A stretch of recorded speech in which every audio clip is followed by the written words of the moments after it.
Pues tenemos una mesa, yo creo que va a ser muy interesante. Va a tener una dinámica diferente a como han estado las anteriores mesas. ¿En qué sentido? No vamos a tener un ponente y luego el otro, y luego el otro y el otro. Como resultado de la interdisciplinaridad, entonces vamos a estarnos switchando en función de la especialidad o de la parte en la que ha profundizado cada uno de nosotros. Voy a hacer una lectura de cada una de los CVs. Josafat es doctor y maestro en Filosofía de la Ciencia por la Universidad Nacional Autónoma de México, economista, no podía ser tan perfecto, especializado en Historia del Pensamiento Económico y en Economía Política. Ha realizado estancias de investigación en la LSE y en la UNED y actualmente tengo el gusto de tenerlo como estudiante postdoctoral brillantemente en el Centro de Ciencias de la Complejidad, donde ahí estamos incluso compartiendo cubículo. Manuel. Él es miembro de nuestro laboratorio, el Laboratorio de Constructivismo Jurídico, Complejidad, Cognición y Derecho, y está realizando análisis experimentales y revisiones teóricas. Él es psicólogo, prácticamente ya graduado, es especializado en neurociencias, y cuenta con varios cursos en materia de procesamiento de señales eléctricas cerebrales e imagenología, y ha presentado trabajos en congresos nacionales e internacionales. También es colaborador del Laboratorio de Acción y Cognición Comparada de la Facultad de Psicología, donde también trabaja en el diseño de procedimientos experimentales. Rosa Lidia es ya licenciada en Psicología, también está especializándose en el área de neurociencias y ha participado en actividades de divulgación de la ciencia en conmemoraciones a la Semana Nacional Internacional del Cerebro, impartiendo un curso de taller Se late y reacciona, una mirada psicofisiológica, y un curso de neurocognición en la Facultad de Psicología de la UNAM, que actualmente estás impartiendo, ¿verdad? Ya terminé. Que lo acaba de concluir ya, o sea, ya su función docente. Bueno, ¿cómo se conecta o cómo creo que puede conectarse lo que estamos viendo con esta idea que he tratado de explicitar acerca de las fronteras de la teoría jurídica? Ante la crisis de la filosofía del derecho, tanto el fracaso de los modelos epistémicos metafísicos y el empirista, en algún sentido el empirismo digamos ingenuo, que ha impactado también al derecho a través del positivismo jurídico, no voy a ahondar en esto, pero sí creo que es necesario buscar un punto de partida nuevo, punto de partida cero. Y curiosamente yo creo que el punto de partida es la evolución, la teoría de la evolución. Ustedes se preguntarán, a ver, pues, ¿qué tiene que ver la evolución con esto, no? Curiosamente, hasta hace poco pensábamos que la racionalidad era una propiedad solamente de nosotros. El antropocentrismo nos hacía pensar en eso. Pero si analizamos incluso el punto de vista de los sistemas complejos, hay normatividad en todos los niveles. Incluso podemos hablar de normatividad a niveles básicos en las interacciones moleculares. Podemos hablar de normatividad entre las hormigas y las propiedades emergentes de su interacción colectiva, etcétera. Nuestra conducta pareciera entonces que ha sido labrada, al igual que la de muchas especies, los cocodrilos que tienen estrategias sofisticadas para cazar, por ejemplo, a través de muchísimos siglos. Dentro de este proceso de evolución apareció recientemente el córtex. Digamos, está muy jovencito dentro de la historia evolutiva. Con el córtex aparece el lenguaje, y el lenguaje como un artefacto. Un artefacto con el que podemos hacer muchísimas cosas. Podemos describir, podemos prescribir, podemos generar cambios performativos, podemos constituir nuevos estados de cosas en el mundo, etcétera, etcétera, etcétera. De esta especie de navaja suiza, entendiendo al lenguaje como esta metáfora, como un artefacto, pues una de las funciones en las que el neocórtex parece haber querido estar modulando, regulando conducta social, es a través de normatividad explícita. Pero hay un efecto muy curioso. Tenemos normatividad explícita, por ejemplo, en las religiones. Pero aunque tenemos la Biblia y los 10 mandamientos, tuvimos la Inquisición. Por otro lado, resulta que tenemos incluso en la filosofía esta misma pretensión de normatividad explícita en Kant. O tenemos también normatividades explícitas en todas las éticas positivas, y para lo que a nosotros corresponde también el derecho. Tenemos normatividades explícitas y vemos lo que hemos estado conversando desde ayer acerca de los problemas del instrumentalismo en el derecho, de los problemas que acaba de presentar Jaime relacionados con la disfuncionalidad de las instituciones. Algo ocurre entonces entre la manera en la que hay una normatividad implícita en nuestras propiedades biológicas, llamémoslo así, emergentes, y nuestra pretensión de regular. La idea de la racionalidad dentro de esto también se pone en cuestión. Resulta que podemos encontrar médicos que tienen una cajetilla de cigarros al lado con las fotografías de los pulmones con cáncer, conocen perfectamente lo que significa el EPOC y están fumando. Todos los jóvenes seguramente conocen qué es lo que significa involucrarse en el crimen organizado. Racionalmente, diríamos, es de locos meterse en eso, y ahí están metidos. Entonces, lo que queremos analizar, donde está el centro de nuestras preocupaciones teóricas, está precisamente ahí. ¿Qué es lo que ocurre cuando estamos analizando la normatividad explícita del derecho con respecto a los problemas de eficacia del derecho que tienen que ver con conductas diferentes? Sin embargo, también se presenta una peculiar paradoja, porque no podemos decir que nuestra normatividad sea únicamente una normatividad derivada de procesos implícitos. Estamos llenos de instituciones por todas partes, hace falta voltear a cualquier punto y tenemos instituciones creadas por el derecho.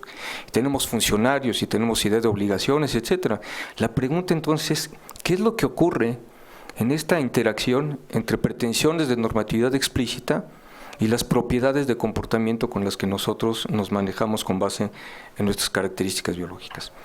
Bueno, dentro de esto, que se conecta una vez más con el problema de una teoría de la eficacia, ¿por qué no operan las instituciones y por qué no opera el derecho en nuestros países? ¿Por qué la normatividad explícita no funciona? También se puede conectar con lo que vamos a presentarles.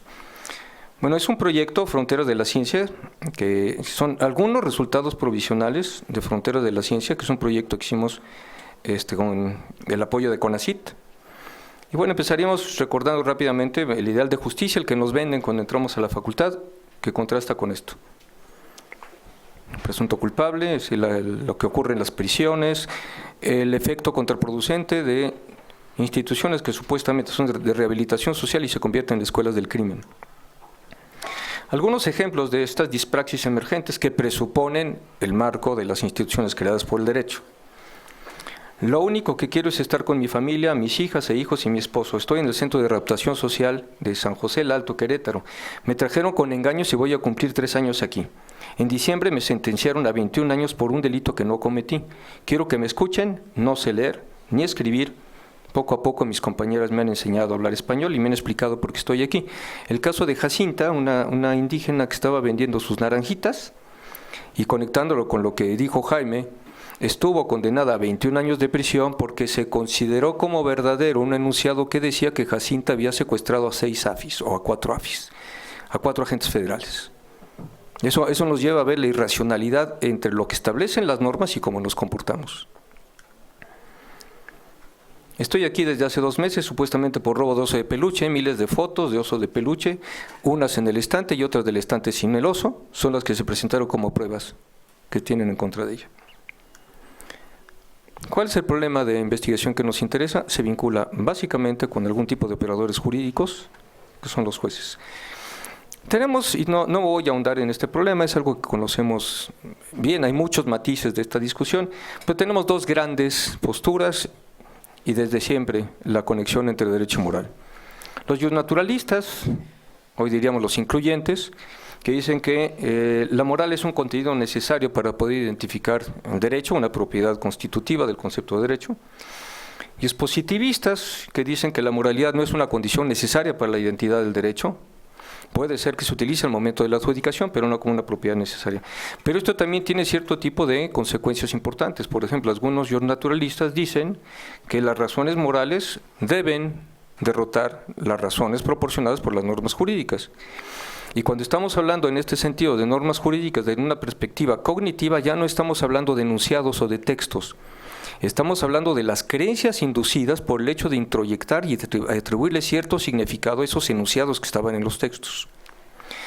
Los positivistas dirían que las normas jurídicas proveen de razones de segundo nivel o razones protegidas para la acción, lo cual implica que prevalecen en contra de cualquier otra razón en contrario, incluyendo a las morales. Bueno, lo que nos interesa es analizar, más allá de cómo nos dicen que operan o cómo deberían operar, ¿Qué es lo que ocurre efectivamente cuando los jueces están tomando decisiones que involucran juicio moral, resolver un dilema moral, aplicar fríamente la ley o resolver un dilema jurídico moral? Asumimos que esto corresponde a 4 tipos de inputs o de estímulos diferentes que deben modificar o deben activar procesos cognitivos también distintos. Procesos cognitivos que podemos rastrear o podemos analizar en función de, primero, las salidas conductuales, de la manera en la que se deciden, pero por otra parte, y lo que nos interesa mucho, los correlatos fisiológicos que están presentes en términos de cognición corporizada, que no son controlados conscientemente por los agentes, cuando tienen que tomar alguna de estas decisiones. Bueno, y para eso entonces ahora le cedo el uso de la palabra a Lidia, que nos va a hablar de la relación entre emociones y moral en las decisiones de operadores jurídicos. Muy buenos días, muchas gracias por la invitación. Y pues bueno, siguiendo un poco con esta cuestión de la contraposición de las teorías en derecho, tenemos antecedentes ya de investigaciones que se han aplicado a jueces en términos conductuales, las mediciones conductuales que se han llevado a cabo como parte de la investigación de Wist y Rachlinsky. Dentro de esa investigación, ahorita les voy a comentar exactamente qué implicaba la investigación, pero dentro de la investigación hicieron una serie de preguntas a jueces sobre cómo en realidad operaba el derecho cuando ellos estaban así, en su práctica cotidiana. Entonces, por ejemplo, Clarence Darrow, que es un abogado, menciona que los miembros del jurado rara vez condenan a una persona que les agrada o absuelven a una que les desagrada. Es decir, hay razones para pensar que hay procesos encubiertos que están influyendo en la toma de decisiones de los operadores jurídicos y que pues no es como en la idea positivista de que aplican fríamente el derecho y basados en la ley directamente. Por otro lado, Denny Chin, que también es un juez estadounidense, este estudio fue hecho en Estados Unidos, señala que la empatía de verdad no debería de tener un papel en la forma en la que se generan las leyes o en la forma en la que generamos el derecho, pero que, o sea, no debería de tenerlo, y esa es como la creencia que él maneja, ¿no? O sea, idealmente ese sería, pero en realidad es la forma en la que se está tomando las decisiones jurídicas. Entonces, parte de esto es el objetivo de la investigación, ver si hay algún dato empírico que nos pueda dar información en este sentido. Y les decía que ya había para esto antecedentes de estudios que se enfocan en la conducta jurídica, como la investigación de Dan Simon en el 2004, que aplicó una serie de preguntas a jueces, y lo que concluye de esta investigación es que efectivamente hay procesos que ocurren de manera implícita durante el proceso de la toma de decisión jurídica, y que van a tener un impacto en la decisión final que se está tomando jurídicamente. Por otro lado, les comentaba del artículo de Wist y Rachlinsky, que con 1.800 jueces estatales aplicaron una serie de preguntas y casos, más bien presentaban una serie de casos. Estos casos variaban en términos de si los acusados eran descritos con características positivas o si eran descritos con características negativas. Lo que observo es que cuando hay un acusado que es descrito con características positivas, tiene más probabilidad de ser absuelto que cuando este acusado es descrito con características negativas, digamos que tiene antecedentes penales, es más probable que condenen a esta persona. Bajo esta idea, más bien la idea de si tendemos a utilizar más la razón o si estamos más influidos ante la toma de decisiones por nuestras emociones, se ha investigado también, o se han generado teorías desde los modelos cognitivos que nos permiten tener aproximaciones a cómo podríamos estudiar esto en términos empíricos. Por un lado, existe la teoría racionalista de Kohlberg, que nos habla sobre el desarrollo de la moral, cómo es que se va gestando el desarrollo de la moral conforme vamos creciendo. Y esta teoría de Kohlberg ha sido catalogada como una teoría racionalista en el sentido de que lo que Kohlberg dice es que para el desarrollo de nuestra moral tendemos a utilizar la razón cuando nosotros vamos generando argumentos sobre nuestros juicios morales. Por otro lado, la teoría intuicionista de Haidt plantea que más bien nuestro proceso de toma de decisiones va a tener un impacto importante de cómo, de las emociones y de procesos automáticos e inconscientes, que es lo que él denomina como intuición. Entonces, en el proceso que Haidt propone como parte de la toma de decisiones, diría que hay un proceso de emoción, la parte de cuando ya estamos elaborando la decisión como tal, y después de que ya tomamos la decisión es cuando viene el razonamiento para, digamos, analizar la decisión que ya hemos tomado. Como parte de las teorías que ya empiezan a involucrar, por ejemplo, cuestiones neurológicas en cómo estamos procesando la información cuando tomamos una decisión, está la hipótesis del marcador somático de Damasio, que lo que dice es que aquellos marcadores somáticos, entendiendo estos marcadores somáticos como actividad en otros sistemas de nuestro cuerpo, por ejemplo, pensemos en una situación de miedo o de estrés, lo que tenemos es un incremento de nuestra frecuencia cardíaca y otra activación de otros sistemas en nuestro cuerpo que van a procesarse a nivel del sistema nervioso central. Y esto es lo que nos va a dar como la generación de una emoción para la toma de decisiones, que es lo que nosotros vamos digamos, este proceso emocional va a permear nuestra toma de decisiones, y de hecho evidencia con pacientes muestra que cuando hay una alteración en estas estructuras que se piensa que intervienen en este proceso de toma de decisiones, hay una toma de decisiones errónea, ¿no? Que ahorita voy a ahondar un poco más en eso. La teoría del procesamiento dual de Joshua Green, que es una teoría del procesamiento moral, lo que nos dice es que va a haber dos sistemas que van a interactuar. Esta teoría él la plantea tomando incluso ideas de Kahneman y de Piaget sobre el desarrollo aplicado a la moral y a la toma de decisiones. Y entonces les decía que hay un proceso de detección automática, que aquí es donde intervendrían las emociones, y un proceso más controlado ya para la toma de decisiones. Entonces, Joshua Green también es pionero en un estudio en el que utilizaban dilemas morales para justamente evaluar la toma de decisiones, y lo que tradicionalmente se utiliza, es dilemas como el dilema tipo trolley y el dilema tipo footbridge.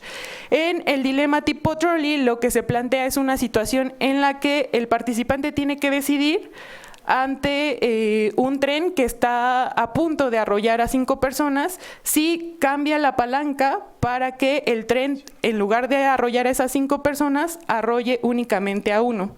Lo que generalmente deciden aquí las personas es que sí cambiarían jalarían la palanca para cambiar la dirección del tren y así terminar matando únicamente a una persona, lo que se cataloga como un tipo de decisión utilitarista, porque se pondera el preservar más vidas y terminaron matando solo a una.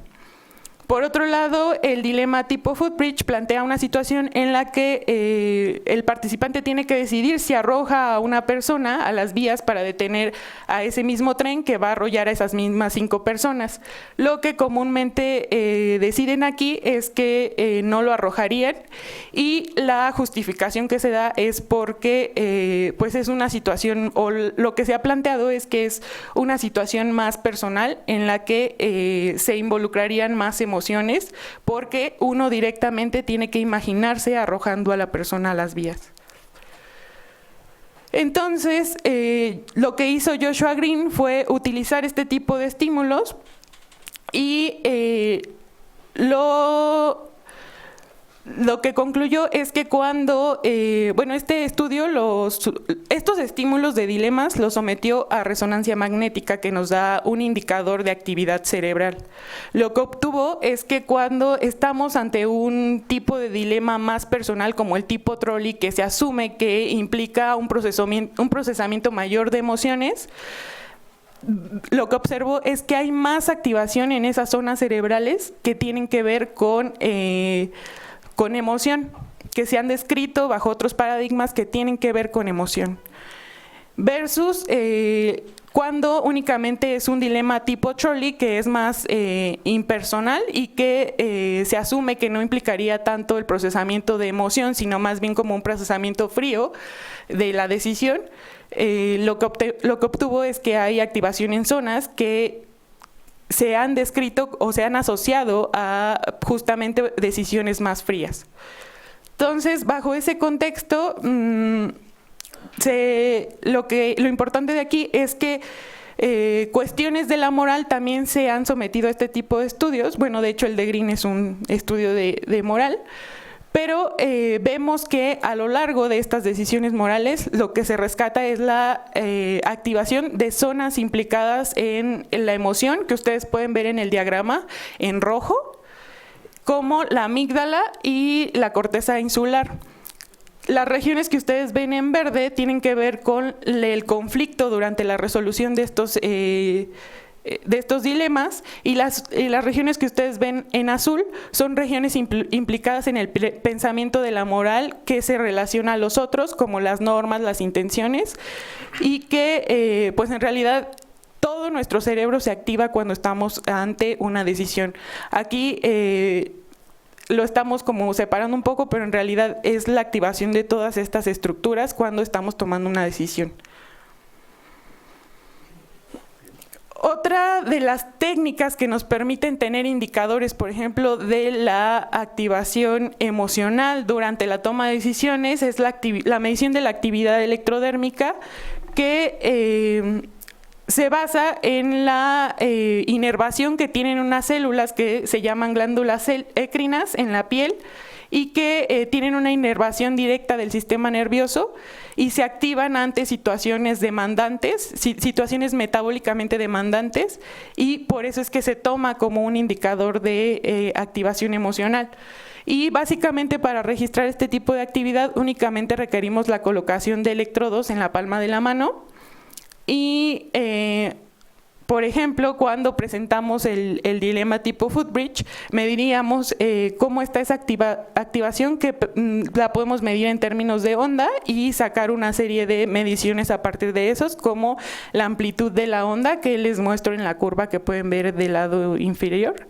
Y bueno, este tipo de medición, como la actividad electrodérmica, se ha visto, por ejemplo, en pacientes que tienen alteración en regiones de la corteza prefrontal, que tiene que ver con toma de decisiones, y que además en estos pacientes se puede ver un deterioro del procesamiento moral y emocional. Se ha visto que estos pacientes no tienen una reactividad cuando se les mide la actividad electrodérmica, es decir, su actividad electrodérmica está plana. Es por eso que podemos medir este tipo de señales como indicador de emociones. Y ya como parte de la investigación y con base en lo que les he contado hasta ahora, obtenemos una serie de preguntas, que es, por una parte, si el uso de dilemas morales puede aplicarse a la investigación, que arroja información sobre la implicación de las emociones durante la toma de decisiones, pero en los operadores jurídicos. Pueden elaborarse estímulos más ecológicos y más cercanos a las decisiones de los operadores jurídicos, porque, por ejemplo, a los operadores jurídicos no les… además de que, por ejemplo, los dilemas tipo Footbridge y Trolley tienen críticas sobre su validez ecológica, ¿cómo podemos generar otros estímulos que sean más válidos y más cercanos al tipo de actividad o práctica que están acostumbrados los operadores jurídicos? Con este tipo de estímulos podemos obtener correlatos neurofisiológicos del procesamiento de la información moral en operadores jurídicos, y si los operadores jurídicos realmente pueden dejar de lado la aplicación más bien, si los operadores jurídicos pueden dejar de lado la aplicación del derecho por razones morales o viceversa, si en realidad sí están aplicando el derecho como se mantiene en lo teórico.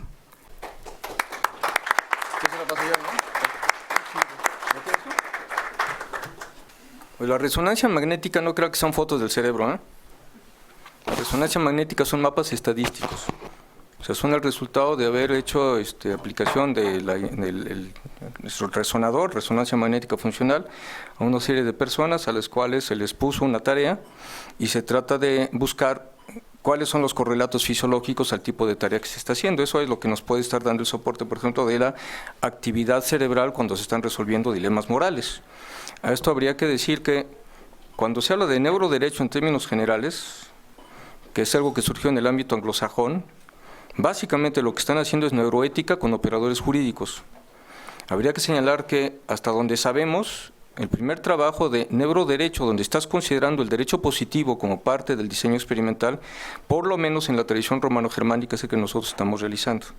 Esto me permite marcar una diferencia entre neuroética y neuroderecho con una propiedad específica para la disciplina que a nosotros nos interesa. Entonces, ahora nos va a explicar Manu algunas de las cuestiones que están vinculadas, ya no tanto con el registro electrodérmico, sino ya básicamente con el registro electroencefalográfico. Ustedes estarán preguntando, bueno, ¿todo esto para qué, no? Se imaginen ustedes, por poner algún ejemplo, que alguien sostiene que las operaciones cognitivas de los jueces son estrictamente lógicas, punto. Y hay una discusión enorme a nivel especulativo, ¿no? Supongamos que usamos una resonancia magnética funcional y supuestamente las operaciones estrictamente lógicas tendrían que mostrar actividad en un correlato en el neocórtex frontal dorsolateral. Y resulta que no la presentan. ¿Qué quiere decir entonces? Naturalizando el argumento de que los jueces lo que están haciendo es aplicar fríamente procesos lógicos, estamos mostrando fisiológicamente que ese argumento filosófico es derrotable, en el sentido de que tiene una exigencia epistémica superior de ser compatible con resultados experimentales. Para que vean ustedes hacia dónde va encaminado también esto. Otro efecto importante, tratamos de hacer normatividades, pero basados en idealizaciones cognitivas. La pregunta es, ¿y de dónde sacaste el modelo que te permite decir que como tú crees regular la conducta, se puede regular? Lo primero que necesitamos es tener modelos descriptivos para quizá, en segundo lugar, estar pensando en modelos normativos que probablemente no puedan corresponder al tipo de normatividad explícita al que hice referencia anteriormente y es parte del proyecto que tenemos y otro que estamos queriendo presentar a Fronteras de la Ciencia. A ver cómo nos veo. Bueno, adelante, Manu. Gracias, buenos días. Gracias por la invitación. Bueno, en esta presentación voy a perfilar el neuroderecho como una rama de las neurociencias sociales en específico, y vamos a entender la neurociencia social como el estudio de los procesos, de las interacciones dentro de grupos, pero con un correlato cerebral. Y este término es presentado por Cacioppo y Bernstein en el 92, y pues ellos plantean que podemos modelar en espacios restringidos interacciones sociales complejas, ya sea con experimentos en donde ponemos a interaccionar a las personas directamente o mediante modelos matemáticos. La neurociencia social se ha alimentado mucho de algunos avances tecnológicos, como desarrollos en hemodinámica, adquisición de imágenes cerebrales, otros análisis sofisticados que nos permiten analizar este tipo de imágenes, hacer converger información proveniente de diferentes técnicas de registro, y también avances en neuroendocrinología y genética. Vamos a ver entonces que el neuroderecho se puede entender como un campo interdisciplinar que se encarga de estudiar la regulación jurídica de la investigación en neurociencias, la forma en que las neurociencias pueden auxiliar a la práctica jurídica, y ese sería una primera concepción del neuroderecho. Pero la otra que nos va a interesar es el estudio de los correlatos neurológicos que intervienen en procesos cognitivos y comportamentales de operadores jurídicos. Bueno, el desarrollo del neuroderecho no es algo que haya empezado ayer. De hecho, empezó en el 81 con el Instituto Grutter para investigación en derecho y conducta. En 2001, un autor apellidado Godunov sugiere una línea de investigación en la que parte de las ideas de que podemos tener cerebralmente y funcionalmente hay una separación entre los procesos racionales y los automáticos. Y entonces esta línea después sería seguida por Green. En el 2007, la Fundación MacArthur destinó fondos para crear una red de derecho y neurociencia. Y bueno, ya salió bastante más a la luz pública en 2012 con este número especial del New York Times titulado Neurolaw. Aquí tenemos una gráfica acumulativa del 84 al 2017. Es de la Fundación MacArthur, en donde para 2017 ya teníamos cerca de 1,800 artículos publicados con temas que conectan las neurociencias con el derecho.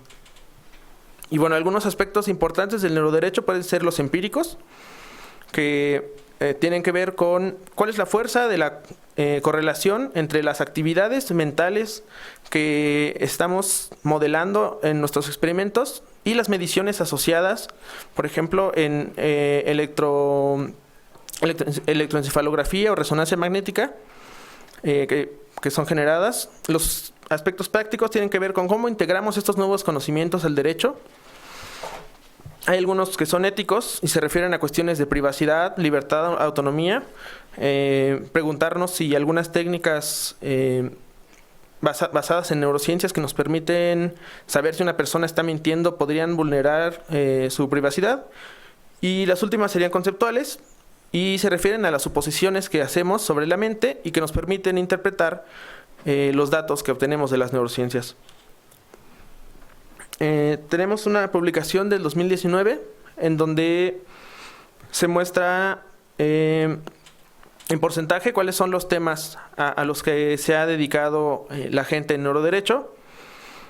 Estos son ley criminal, ley y salud pública, cómo la evidencia es procesada en derecho, derechos humanos y políticas públicas, ley privada, discusiones generales de ley y neurociencia.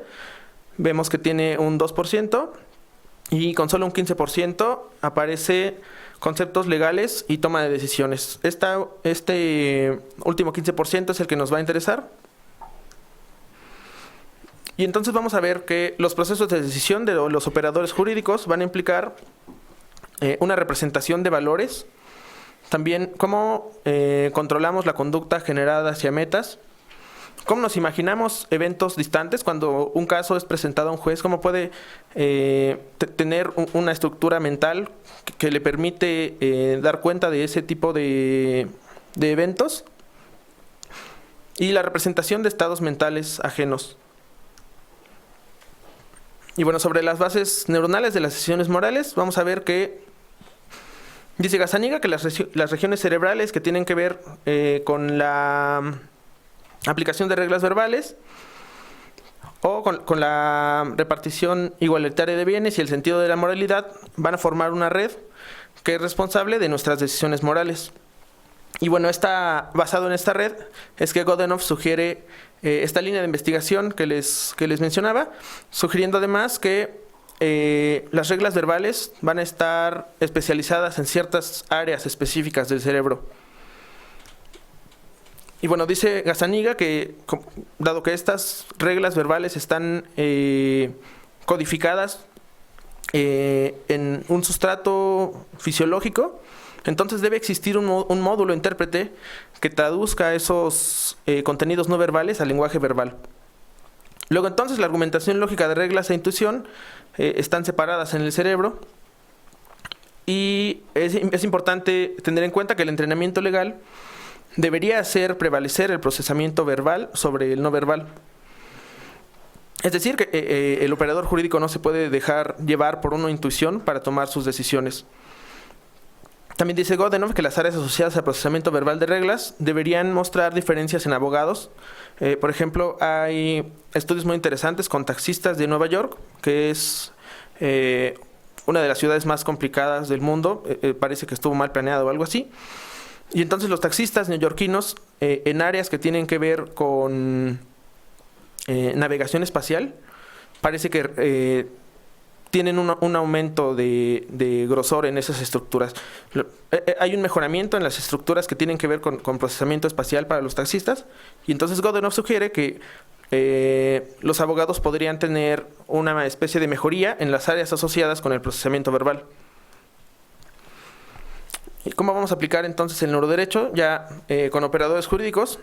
Pues vamos a ver que en algunos cuantos casos la ley es más o menos sencilla de aplicar, pero en otros el caso en sí mismo implica un dilema moral para el operador. Dice Rashlinsky que es inevitable que haya algún factor extralegal influyendo en cómo el operador jurídico toma decisiones jurídicas. Y conocer estos factores podría llevarnos a posturas prescriptivas, es lo que decía el doctor Cáceres. Una vez que conozcamos cuáles son las condiciones bajo las cuales el operador jurídico podría estar influenciado por algún factor extralegal a la hora de tomar una decisión, entonces nosotros podremos indicárselo y eso lo llevará a tomar decisiones más confiables. Ya habíamos visto con Lidia que los dilemas de Fruitbridge y Trolley podrían ser más psicológicamente válidos.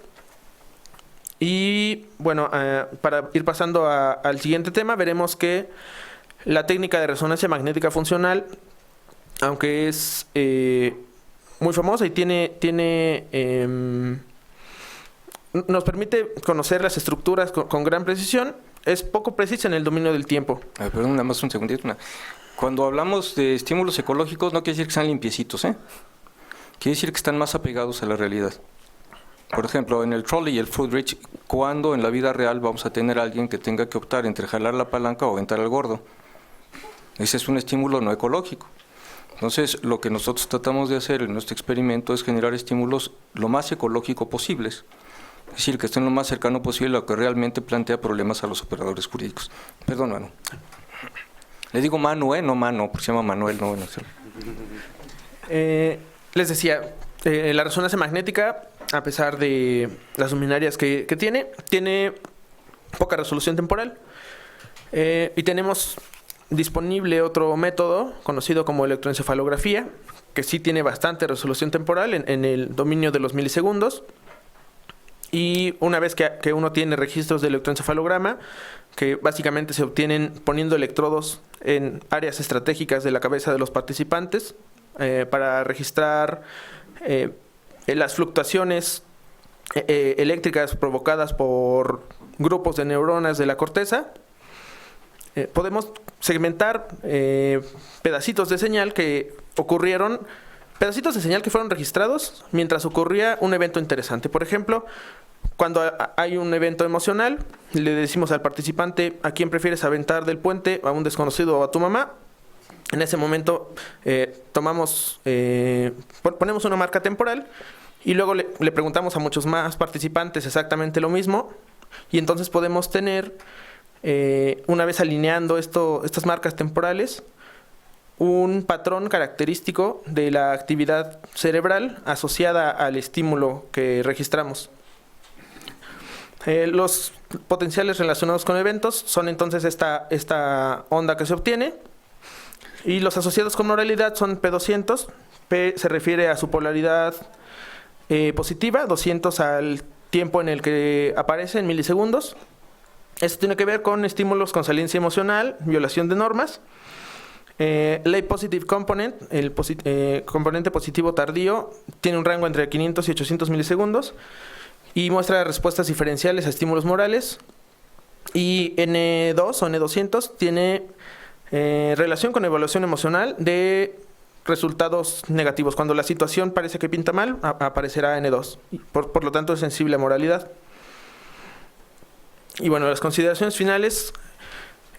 Vamos a ver que es útil entender cuáles son los factores que afectan la toma de decisiones de los operadores legales. Y aunque nos falta tiempo para descubrir las relaciones cerebrales que dan lugar a nuestra conducta, es importante, más bien porque nos falta tiempo, es importante trabajar en aspectos normativos, morales y legales y en procedimientos conductuales que nos permitan análisis más finos. Además, podría generarse una área de especialización profesional, donde así como un neurocirujano se sirve de un neuropsicólogo para saber cuáles áreas del cerebro puede resectar y cuáles no. Quizá los jueces podrían servirse de un especialista en neuroderecho para saber si la evidencia que le están presentando sobre la culpabilidad, que a veces se presenta en términos de resonancia magnética, de verdad es algo a tomar en cuenta o no. Y bueno, déjenme terminar con esta cita de Godenoff, que dice: una serie de experimentos de escaneo cerebral podrían revelar si hay diferencias significativas en las regiones cerebrales implicadas en cómo usamos reglas legales e intuición moral para juzgar la conducta humana. En el proceso nos ayudará a entender las bases neuronales de la distinción entre ley positiva y natural. Y bueno, él lo dijo en 2001 y es algo que ya estamos haciendo. Gracias. Sí, aquí está. Bueno, dos comentarios. Roberto Mercadillo es un neurocientífico de la UAP que hizo una investigación interesante, muy interesante. Hizo primero trabajo etnometodológico con policías de Nezahualcóyotl. Después, conociendo cuál es el entorno en el cual operan ellos, sometió a algunos a resonancia magnética funcional, donde los estímulos tenían que ver con fotografías que forman parte de un banco de fotografías validado sobre estímulos que tienen que ver con la compasión. Y lo que pudo fue medir qué es lo que ocurre en los relatos cerebrales que supuestamente deberían tener activación cuando alguien está siendo compasivo. Podemos ligar esto con lo que pasaba con los taxistas. ¿Qué sucede cuando el propio entorno en el que te estás desenvolviendo genera una modificación o hace que se activen zonas de tu cerebro que no corresponden a aquellas que deberían de estar activas para que tú pudieras llevar a cabo la función que se espera deberías cumplir? Imaginen ustedes entonces, y lo que tenemos son agentes del Ministerio Público en los cuales las zonas vinculadas con la empatía no están activas. Esto parece tener un sustento en el caso de los taxistas de New York, porque ¿qué es lo que pasa ahí? El estar en contacto con cierto tipo de trabajo generó modificaciones en la conectividad neuronal que hizo que estuviera más gruesa una cierta zona del cerebro, que es la que era el resultado de la manera en la que ellos habían estado operando. ¿Qué es lo que me interesa destacar? Veamos como entes biológicos somos definidos codependientemente en función de la interacción con el entorno, donde nuestro entorno son nichos cognitivos institucionales creados por el derecho. Y si resulta que en la práctica emergente, en la normatividad complementaria, no en la que dice el derecho, surgen otro tipo de normatividades, como es el caso de la corrupción, quiere decir que el propio entorno lo que está haciendo es generar una modificación de carácter prácticamente biológico que llega a condicionar la manera en la que podemos actuar.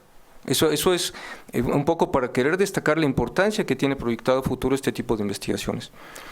Bueno, pues yo les voy a contar rápidamente hacia dónde va se conecta un tanto o la queremos conectar con filosofía jurídica naturalizada. La idea de la filosofía jurídica naturalizada es una parte de la filosofía naturalizada en general o filosofía experimental en general que apenas está surgiendo. ¿Y qué es lo que se pretende? Bueno, en lugar de estar en los inacabables debates de carácter especulativo, que pueden ser algunos muy útiles, otros se vuelven discusiones bizantinas, bueno, tenemos que anclar de alguna manera, si podemos, lo que estamos discutiendo a nivel meramente especulativo o narrativo, de alguna manera. Una de ellas es tener una exigencia de compatibilidad con lo que te estás diciendo filosóficamente con los resultados de la ciencia.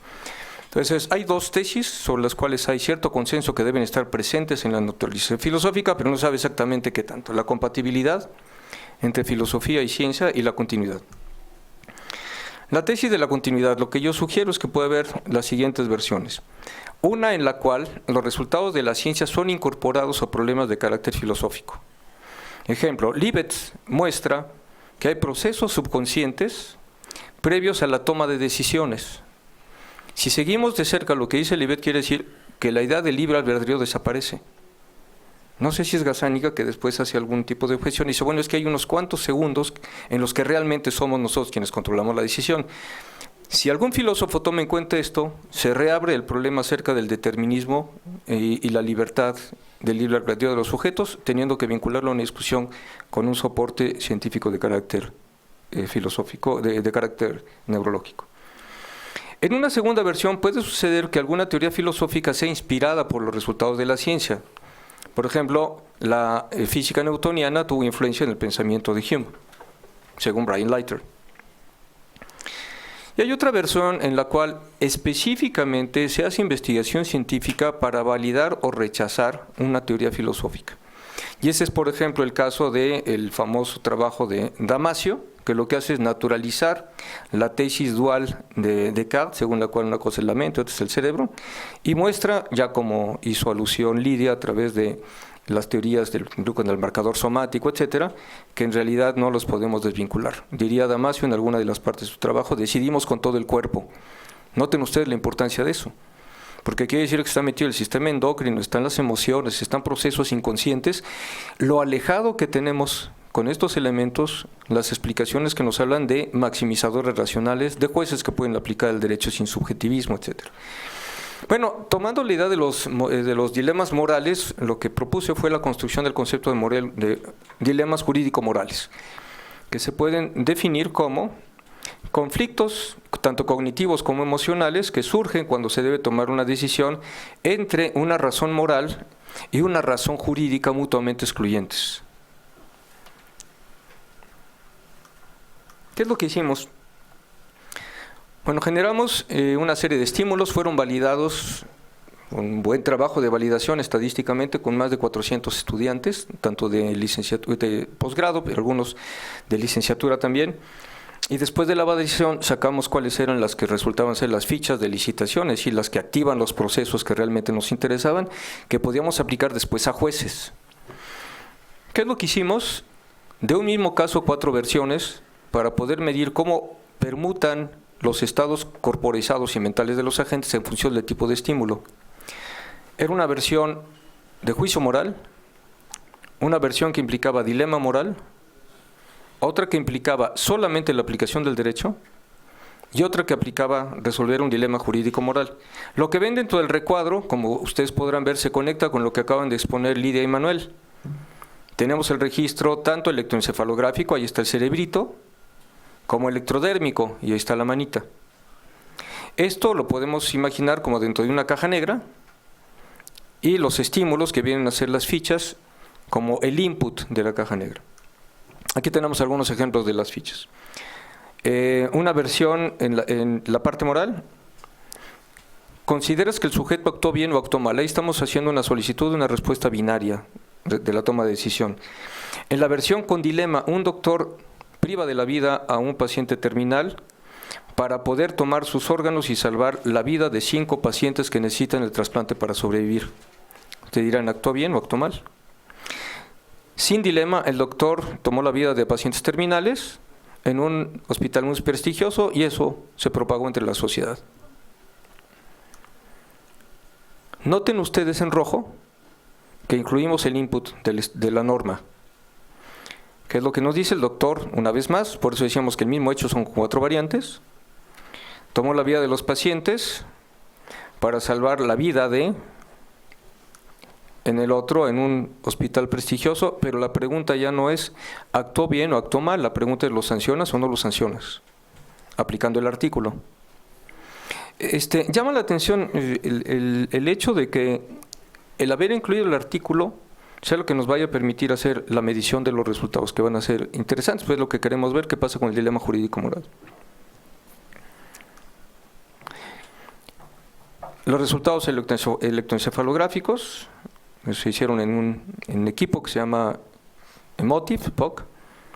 No tiene todos los electrodos necesarios, pero eso, una cosa por la otra, es el único electroencefalograma que tenemos portátil en este momento en el mercado y que nos permitió hacer algo muy interesante, estar cerca de, fueron 2 semanas, ¿no?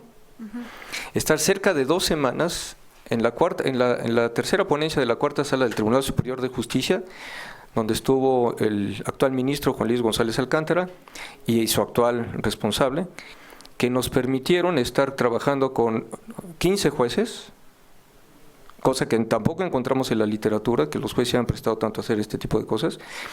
15 jueces que estuvieron trabajando con nosotros durante prácticamente 2 semanas en las tardes. Mientras estaban trabajando, estaban contestando la tarea y tenían puesto el electroencefalógrafo y el mecanismo de registro electrodérmico mientras estaban haciendo la tarea. Algo interesante al final de eso, que fue algo muy llamativo, bueno, hay 2 anécdotas al respecto. Al final le comenté al presidente de la ponencia que había tomado su Minerva, una estatuita de Minerva que tenía, y la había puesto junto a la computadora para tomar una foto con el equipo. Y entonces me dice, ¿y no quisieras una foto donde yo me ponga el electroencefalógrafo? Y dije, pues sí, no, sí, desde luego, pero además con la toga. Entonces tenemos una extraordinaria fotografía, que habrá que preguntarle si quiere que se haga pública o no, donde él está con la toga y está con el electroencefalógrafo. Cuando le presenté la fotografía al presidente de la Suprema Corte, la reacción que hizo fue, ¡ay!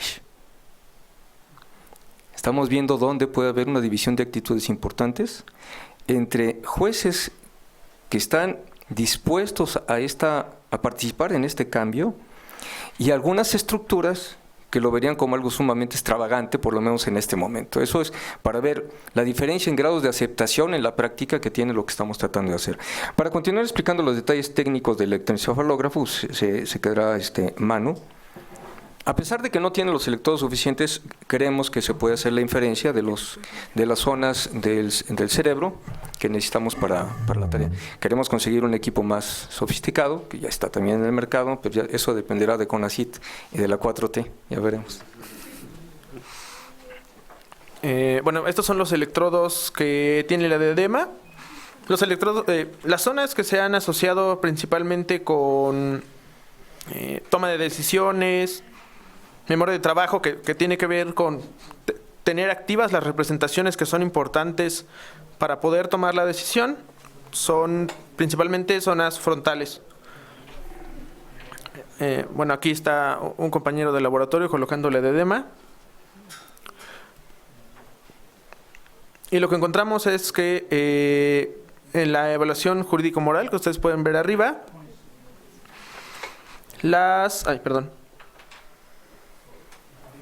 el caso en el que se presentaba un dilema mostraba más activaciones, la línea azul claro, que el caso en el que no se presentaba un dilema.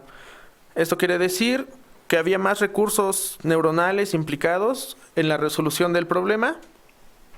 Y en la parte de abajo podemos ver la evaluación solo moral, donde no se le presentaba la ley al participante.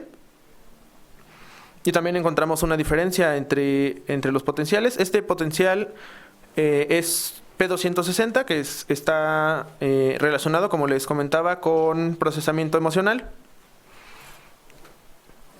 Y además podemos hacer un análisis en términos de un espectro de potencia.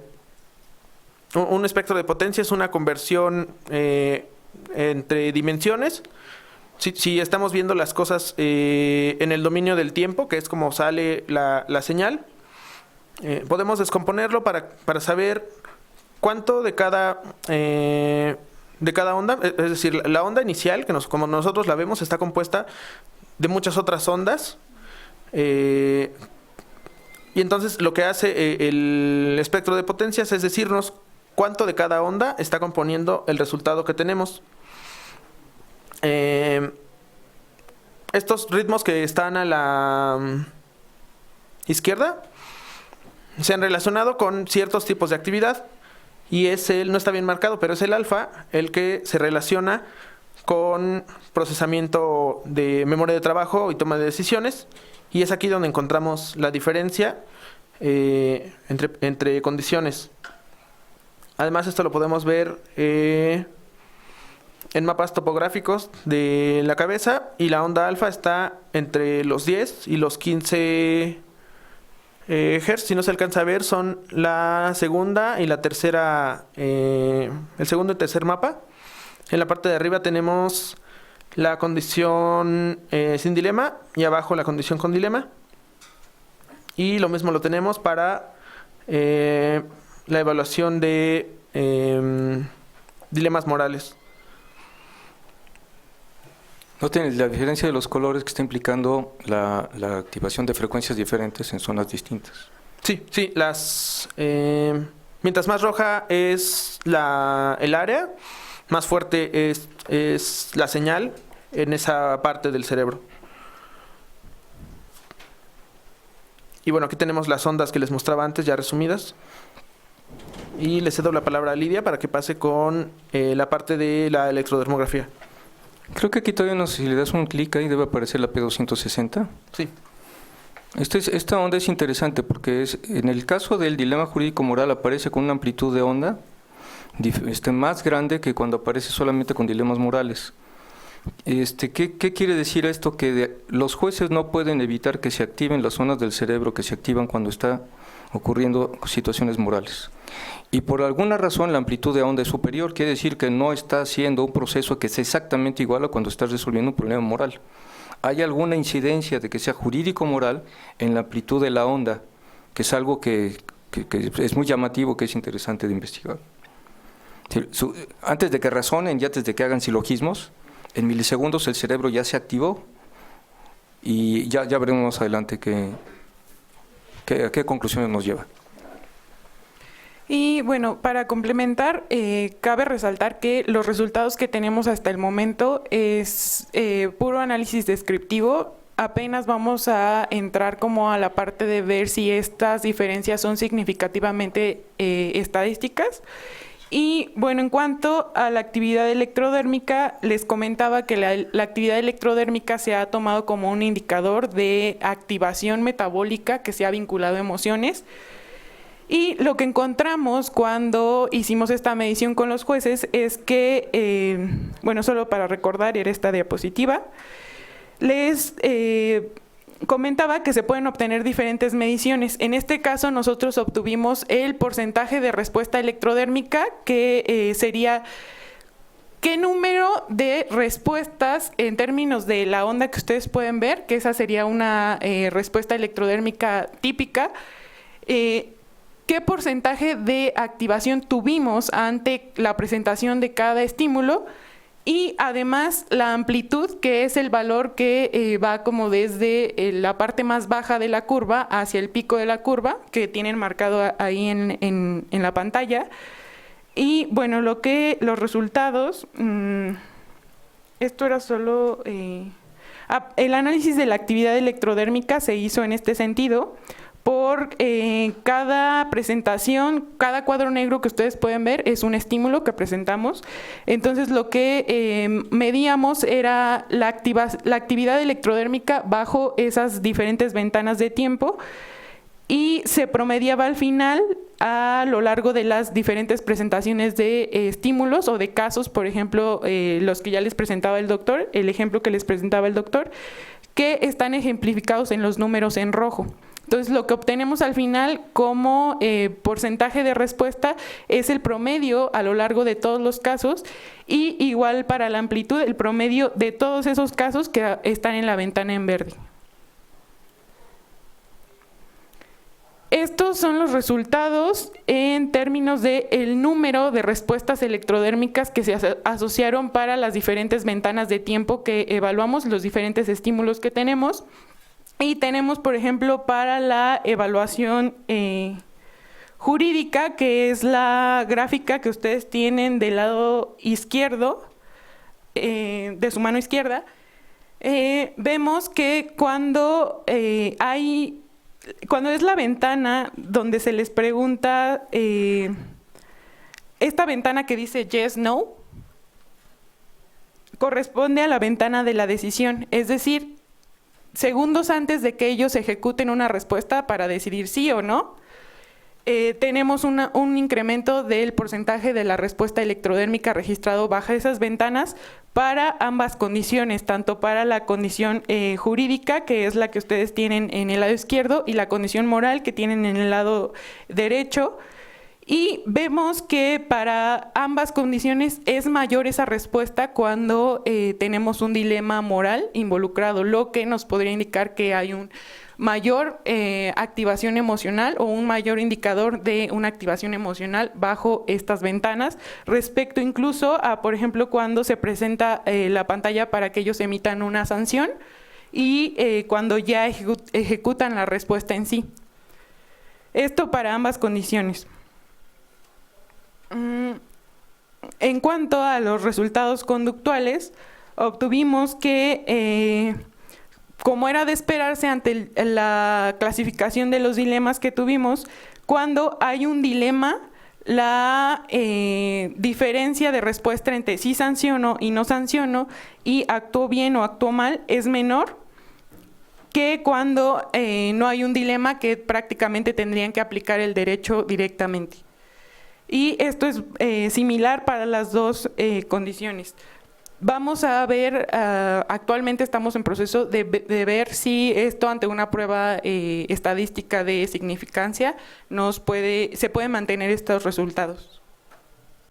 Muy bien, algunas de las conclusiones preliminares que tenemos de esto. Si ustedes ven, ahí está la representación del input, la cabeza, con lo que ocurre dentro en términos de procesos neurofisiológicos. Vemos que es interesante tanto en el resultado electroencefalográfico como en el electrodérmico. Tenemos un mayor reclutamiento de recursos cognitivos cuando se está operando el proceso de la resolución del dilema jurídico-moral. Pero un elemento que es muy importante es, noten ustedes cómo las barras del histograma que se encuentran en el lado derecho de ustedes, la azul clarita que corresponde a no sanciono o qué tanto sancionarías, decrecen. ¿Qué es lo que estamos viendo aquí? Que cuando aparece un dilema jurídico-moral, una parte importante de los operadores decidieron disminuir o simplemente no sancionar, lo cual nos da es un dato interesante del impacto que tienen las decisiones judiciales a nivel de cognición corporizada, el hecho de tener una razón moral en contra de una razón jurídica. Y este es un dato filosóficamente muy relevante, porque además está ocurriendo de manera corporizada. Algunas de las preguntas que surgen de esto es, en aquellos casos en los cuales los sujetos no decidieron no sancionar, operaron funciones ejecutivas de carácter consciente para controlar y modular este tipo de reacción primaria por parte de su mecanismo emocional, no lo sabemos, es una de las cosas que tenemos que investigar. Pero no nos quedamos ahí en el proyecto. Una de las finalidades que tenemos es no solamente describir, sino también inducir cambios en los agentes. El marco de referencia de todo eso es el constructivismo jurídico, solo que aquí ya lo estamos viendo en un nivel de trabajo experimental. El derecho entendido como algo que se corporeiza y que entonces, en función de cierto tipo de variables del ambiente, puede hacer que emerjan autoorganizativamente estados de cognición corporeizada e incluso modelos mentales alternativos. Uno de ellos puede tener que ver con el uso de la inteligencia artificial. Ya hay un grupo que trabaja sobre mejora moral. Estamos involucradas distintas instituciones. Dentro de ellas está pues, la Universidad de Oxford, está la Universidad de Granada, está Harvard. Ya podrán también ver abajo que está nuestra universidad. Yo formo parte de ese grupo. Ellos originalmente estaban preocupados por la relación entre inteligencia artificial y mejora moral. Pero a mí lo que se me ocurrió proponer es por qué no lo hacemos mejor en entornos, en nichos cognitivos institucionales cerrados, y hablamos de la mejora jurídico-moral, el dilema jurídico-moral. Porque lo que estamos viendo es que hay estructuras cognitivas mucho más profundas al momento en el que los jueces toman decisiones, y esto tiene que ver también con sus actitudes de carácter moral. Y para tales efectos, entonces, lo que propusimos es un sistema inteligente, tenemos el prototipo del sistema, que lo que hace es lo siguiente. Con respecto a lo que se trata de hacer en inteligencia artificial y derecho, es tratar de modelar, y lo pongo entre comillas, la mente judicial. Bueno, el matemático Ricardo Mancilla, con el que trabajé y yo, creemos que eso no tiene sentido, que hay muchísimos procesos sumamente complejos que todavía no conocemos. Habría que meter un sistema que también modela o simula procesos endocrinos, por ejemplo, pero que lo que sí podemos hacer es asumir un enfoque matemático diferente. Hay algunos intentos aquí que tienen que ver con redes bayesianas, con solo teoría de la probabilidad, etcétera. Nosotros optamos más bien por la teoría de los sistemas complejos, por un sistema complejo. Aquí tenemos una representación de lo que sería un sistema bayesiano, pero nosotros más bien lo que pensamos es que lo que puedes hacer es hacer un sistema que aprenda y que además aprenda de los patrones emergentes, de la forma en la que la comunidad epistémica de referencia toma sus decisiones y considera como las mejores prácticas. Lo que hicimos entonces es un sistema en el que primero ahí se utiliza un mecanismo para medida de probabilidades. Sobre estas se pueden obtener patrones emergentes de carácter estadístico. El problema es que estos patrones emergentes son demasiado abstractos todavía. Entonces, retomando una teoría que desarrollé sobre una teoría conexionista coherentista del razonamiento judicial, que está basada también en matemática discreta y en teoría de grafos, teoría de redes, pensamos que una buena representación, una buena solución sería pensar la mente judicial como un sistema vectorial. Y aquí tenemos la representación de los distintos valores que corresponden a las distintas pruebas, que tendrían pesos vectoriales correspondientes a valores epistémicos o a pesos epistémicos, que ponderaría el sistema conectándolos con la proposición probandum, que se trata de demostrar, y considerando que dentro de ellos, a la manera de una red neuronal, pueden tener valores epistémicos excitativos e inhibitorios. El resultado de esos patrones emergentes es el que se presentaría por el sistema, que puede también incluir, y esta es parte interesante del experimento, no únicamente el modelado de la ponderación probatoria, sino qué ocurre después de que hiciste el esfuerzo epistémico de determinar que una cierta proposición que afirma un hecho jurídico es verdadera, pero aparece una razón en contra, de carácter moral, al tipo de decisión que deberías tomar. Si el sistema también admite poder introducir como una de las razones de este modelado, razones de carácter moral y no únicamente pruebas que tengan que ser ponderadas en frialdad epistémica absoluta. Bueno, aquí ya tenemos un ejemplo de la pantalla del sistema. Ahí está donde está haciendo las preguntas correspondientes de valores epistémicos en función de ciertos parámetros. Y aquí está una pantalla de cómo nos presenta finalmente el patrón emergente en términos de un grafo, que es un grafo ponderado y dirigido, y la ponderación corresponde a los pesos epistémicos de las pruebas. Y lo que nos presenta es quién derrotó a partir de esa ponderación que realizó. Lo que creemos, y conectándolo con mecanismos, ahí está una tabla estadística, lo que creemos es que utilizando mecanismos también de carácter psicológico y cognitivo, si logramos generar un sistema de recomendaciones, un sistema de inteligencia artificial de recomendaciones de las mejores prácticas en la toma de decisiones, y esto se propaga como un uso estandarizado en la institución, por un principio de homofilia, va a costar mucho trabajo que los operadores se alejen de las mejores prácticas. Sobre todo, si el propio sistema que está siendo propagado se ha generado una dinámica emergente en la que se ha convertido en el patrón estándar. Bueno, y ahora ya ligado con esta idea de que no queremos que sea, bueno, nos adelantamos un poquito, aquí está el equipo, es por lo que hace mi presentación, pues muchas gracias, está toda la banda, ¿no? Algunos de ellos ya los podrán ver ustedes por aquí. Bueno, vinculados con esta idea, y vuelvo al inicio, de que la normatividad explícita parece no ser eficiente como nosotros creemos, y asumiendo debajo de todo esto, y muy vinculado con el constructivismo jurídico, lo que se conoce como la 4I cognition, que asume que la cognición es corporizada, es situada, es enactiva y que es extendida, creemos que más bien lo que podemos hacer es, a través de modificaciones en el entorno, a través de ciertos tipos de intervenciones o turbulencias, pensándolo en términos de sistemas complejos, podemos inducir cambios autoorganizativos en la dinámica de los agentes que a su vez incidan en la dinámica global de la institución. La inteligencia artificial es una de las variables que estaríamos pensando inducir, pero también estamos considerando otras posibles variables que pueden inducir en la promoción de la emergencia de estos cambios, de esta dinámica. Y ahí entra lo que nos va a presentar en este momento Josaphat, que está haciendo su tesis postdoctoral acerca de qué tipo de mecanismos que están trabajándose ahora desde el punto de vista de la economía conductual, de la economía del comportamiento, podríamos potencialmente utilizar para inducir estos cambios de dinámicas en las instituciones. Entonces ahora los dejo ya con Josaphat. Bueno, yo les voy a hablar sobre algunos elementos que hay en la economía del comportamiento, lo que se conoce como behavioral economics, que sirven para poder inducir estas dinámicas de cambios autoorganizativos en organizaciones. Entonces, aquí yo les voy a presentar básicamente la noción de arquitecturas de las decisiones, empujones sociales y agentes colectivos, en el sentido de que estamos interesados en ver cómo se reproducen las dinámicas en ciertas organizaciones. Estamos interesados en estudiar variables disprácticas, dentro de las cuales una de ellas es el tema de la corrupción.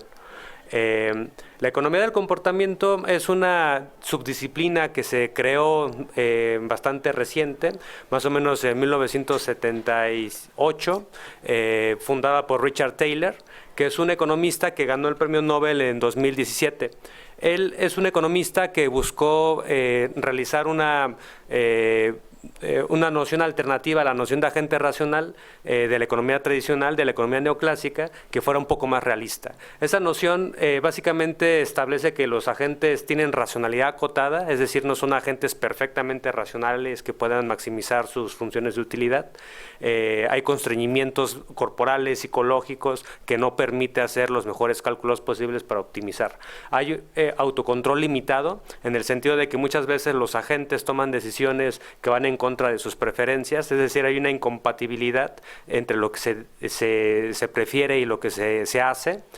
Hay preferencias intertemporales que son incoherentes, constantemente hay ese tipo de cambios, así como también preferencias sociales, es decir, considerar el entorno como algo que va moldeando nuestras preferencias, y aquí es importante la noción de identidad, que muchas veces nosotros tomamos decisiones con base en nuestra identidad de pertenencia. Pertenecemos a ciertos grupos sociales que moldean nuestras preferencias, ya sea por nuestro género, por nuestra situación de clase, por nuestra etnia, incluso por nuestra raza. En ese sentido hay diferentes causas que no son consideradas usualmente por los economistas para explicar cómo las personas toman sus decisiones en el día a día, y entonces esta teoría, o mejor dicho, este enfoque ha ido creciendo de manera gradual, de tal manera que ahora se está sustentando en el llamado sistema dual de la mente, donde, de acuerdo con Kahneman, hay un sistema 1, un sistema 2, ambos sistemas están relacionados, pero tienen funciones cognitivas un poco distintas. El sistema 1 de la mente sería un tipo de razonamiento automático, intuitivo, visceral, donde las emociones son importantes en la toma de decisiones, y en cambio el sistema 2 sería un sistema más reflexivo, más calculador, hay mayor autocontrol y requiere energía para pensar. La idea de los economistas del comportamiento es que la mayor parte del tiempo estamos tomando decisiones con el sistema 1 de la mente. En este sentido estamos siguiendo una especie de piloto automático. Muchas veces tomamos decisiones sin prestar atención. Esto es importantísimo en el tema también del derecho, como ya lo han estado presentando mis compañeros, y esto nos lleva a cometer errores que pueden ser sistemáticos, ¿no? La teoría estándar establece que los errores son solo aleatorios, porque si somos agentes perfectamente racionales, casi no nos equivocamos, o tenemos, digamos, una capacidad infinita de aprendizaje. Esta visión más realista lo que plantea es que podemos cometer errores sistemáticos y que muchas veces nos cuesta trabajo aprender de la experiencia.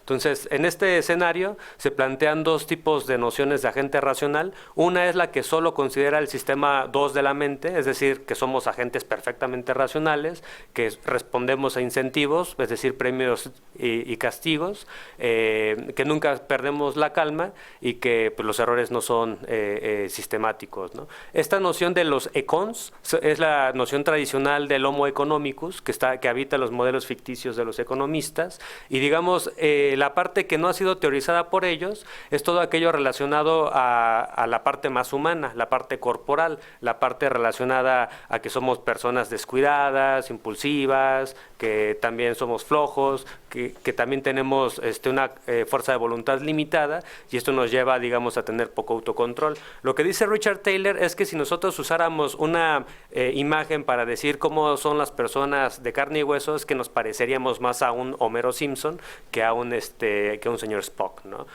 Por este tipo de situaciones. Entonces la pregunta es, ¿cómo podemos hacer política pública considerando que los agentes a los cuales queremos, digamos, modificar su comportamiento son seres humanos y no agentes ficticios, ¿no?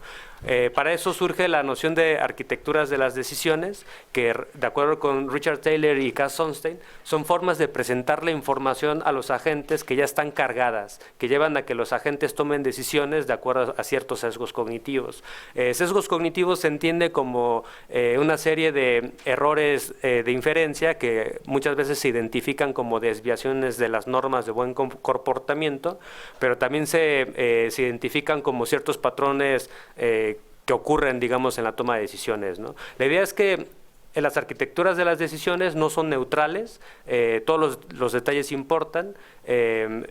Aquí en este caso, pues podemos ver en el ejemplo que comentaban mis compañeros, que tenía que ver con cómo incorporar la normatividad afecta las decisiones de los jueces, ¿no? Entonces, en este sentido, ahí estamos viendo un tipo de arquitecturas de las decisiones donde los detalles importan para inducir ciertas decisiones. En ese sentido, también se dice que las arquitecturas son inevitables, todo el tiempo nos estamos influyendo unos a otros, y en este escenario surge la noción de empujón. Los empujones serían cambios en estas arquitecturas de las decisiones que nos llevan a tomar decisiones ya preestablecidas, explotan todos los sesgos cognitivos que se han estudiado, son fáciles de introducir, no son costosas, en ese sentido se diferencian de los incentivos, no son premios y castigos, son alteraciones en la manera en cómo se presentan las decisiones, y se escribe dentro de un proyecto que se le conoce como el paternalismo libertario. Esto es importante porque en gran medida esta escuela surge como una crítica de la escuela de Chicago, donde la escuela de Chicago, que se hace llamar una escuela libertarianista, considera que los agentes perfectamente racionales no necesitan de un gobierno que los esté cuidando. Pero en cambio, como aquí emerge una noción de agente racional que es vulnerable, que es un agente que puede ser presa de la depredación por otros agentes, se considera que debe de haber un papel para el paternalista, en ese sentido para cuidar su propio bienestar, y muchas veces tiene que ver con proteger a la gente de sus propias decisiones, ¿no? Entonces, en ese sentido surgen diferentes ejemplos de empujones. Un tipo de empujones son las reglas de default, que tiene que ver con que si no se decide nada en un tiempo acotado, se activa una decisión automática. Piensen ustedes en el Netflix, que si ustedes no deciden renovar o cancelar, automáticamente se aplica la opción default renovar, ¿no? Piensen también en las advertencias gráficas, que tienen que ver con cómo si agregamos objetos, imágenes en las cajetillas de cigarros, muchas veces la toma de decisiones también cambia de manera significativa. El uso de ilusiones ópticas también es un tipo de empujón, así como también el diseño de espacios y de artefactos, que tienen que ver con cómo, si hacemos platos más pequeños o más grandes, la gente come más o come menos cantidad. Igual el tipo de artefactos que son más fáciles para manipular por parte de los seres humanos. Dentro de los empujones hay una noción que se llaman empujones sociales. Aquí lo que voy a comentar es que básicamente son influencias que generan unos seres humanos sobre otros y tienen que ver con las siguientes características. Estos empujones sociales involucran la información sobre lo que hacen los demás, involucran presiones de otros compañeros para, digamos, orientar las decisiones con base en lo que pensamos es nuestra reputación. Y algunos ejemplos tienen que ver con la opinión unánime que haya dentro de un grupo. Muchas veces las decisiones que tomamos están empujadas por las decisiones que ya están dentro del grupo, y eso hace que la persona nueva, digamos, se incorpore dentro de esta dinámica. Si se quiere reducir el consumo de energía, muchas veces también publicar lo que hacen otros nos influye en nuestra toma de decisiones. Y también pues lo que tienen que ver con los rumores y las narrativas, ¿no? Esos son empujones sociales que están ahí presentes. Una de las cuestiones que me interesa es ver si estos empujones sociales son capaces de modificar el comportamiento de agentes colectivos, porque Richard Taylor, Kahneman, Tversky, todos estos autores están hablando de individuos y todo el tiempo están pensando en mentes de individuos, ¿no? Pero aquí la pregunta es si estos empujones sociales pueden modificar el comportamiento de otro tipo de agentes que en ciencias sociales son súper importantes, que serían agentes colectivos. ¿Qué son los agentes colectivos? Bueno, en el paper voy a desarrollar la idea de que los agentes colectivos son básicamente organizaciones. Aquí hay una discusión filosófica que ahorita no voy a mencionar, pero básicamente yo estoy entendiendo los agentes colectivos como organizaciones, que son sistemas sociales con múltiples agentes individuales que están en constante interacción. De esas interacciones emergen rutinas o hábitos organizacionales que los ayuda a coordinarse para resolver tareas. Los hábitos organizacionales son útiles porque ayudan a la organización a adaptarse al cambiante entorno social, y dentro de la organización hay división del trabajo que establece jerarquías. Esta es la composición de las organizaciones: múltiples agentes con modelos mentales, artefactos tecnológicos, divisiones del trabajo, jerarquías, y todo esto articulado con los hábitos organizacionales. Aquí es muy importante la noción de nicho cognitivo, porque nos permite ver cómo esta interacción compleja entre los agentes hace que emerjan sistemas a partir de los cuales se atrincheran ciertas prácticas organizativas, y estas son de carácter adaptativo, transmiten información a otros agentes, y esto va estructurando formas de razonar y de actuar, tanto a nivel, digamos, individual como a nivel organizacional o a nivel colectivo. En ese sentido, lo que se dice es que cada organización tiene su nicho cognitivo, los cuales son más o menos adaptativos. Entonces, la idea es cómo podemos modificar estos hábitos organizacionales. Eso es, digamos, hacia donde quiero llevar la investigación. El objetivo es modificar hábitos organizacionales, y para modificar estos hábitos organizacionales tenemos 4 tipos de tecnologías del comportamiento que podemos usar. Una son las tradicionales incentivos, otros son los empujones que ya he hablado aquí, otros son los impulsos educativos que digamos surge como una alternativa al planteamiento de Richard Taylor, es plantear básicamente el papel de la educación, y otro tiene que ver con cambios institucionales, que son cambios en las reglas de interacción entre los agentes. Son formas de introducir turbulencias en los sistemas sociales para generar nuevas dinámicas de autoorganización. Algunos de los problemas organizacionales que existen son: número 1, dispersión entre los individuos. Una organización no funciona bien cuando sus individuos están cada quien a su bola y no están bien coordinados. Otra causa de por qué funcionan mal las organizaciones son los conflictos internos. Otro tiene que ver con la corrupción y la deshonestidad, y otro tiene que ver con la inoperancia del equipo tecnológico. Muchas veces las organizaciones quedan obsoletas cuando hay revoluciones tecnológicas y no se adaptan a los entornos nuevos que emergen, ¿no? Y así como también la falta de capacidad organizativa para adaptarse a estos cambios en el entorno. En el artículo solo me voy a centrar en una de esas variables, que es la corrupción organizacional. La corrupción organizacional se podría entender como una serie de causas que hacen que una organización funcione mal, y tiene que ver con deshonestidad entre los individuos, con sobornos, con tráfico de influencias. Muchas veces una organización se convierte en algo corrupto o se corrompe cuando los individuos que la componen son ellos mismos corruptos, y gradualmente van, digamos, llevando a una organización a funcionar de esa forma inadecuada. Aquí en este caso estamos hablando de una causalidad que va de abajo hacia arriba.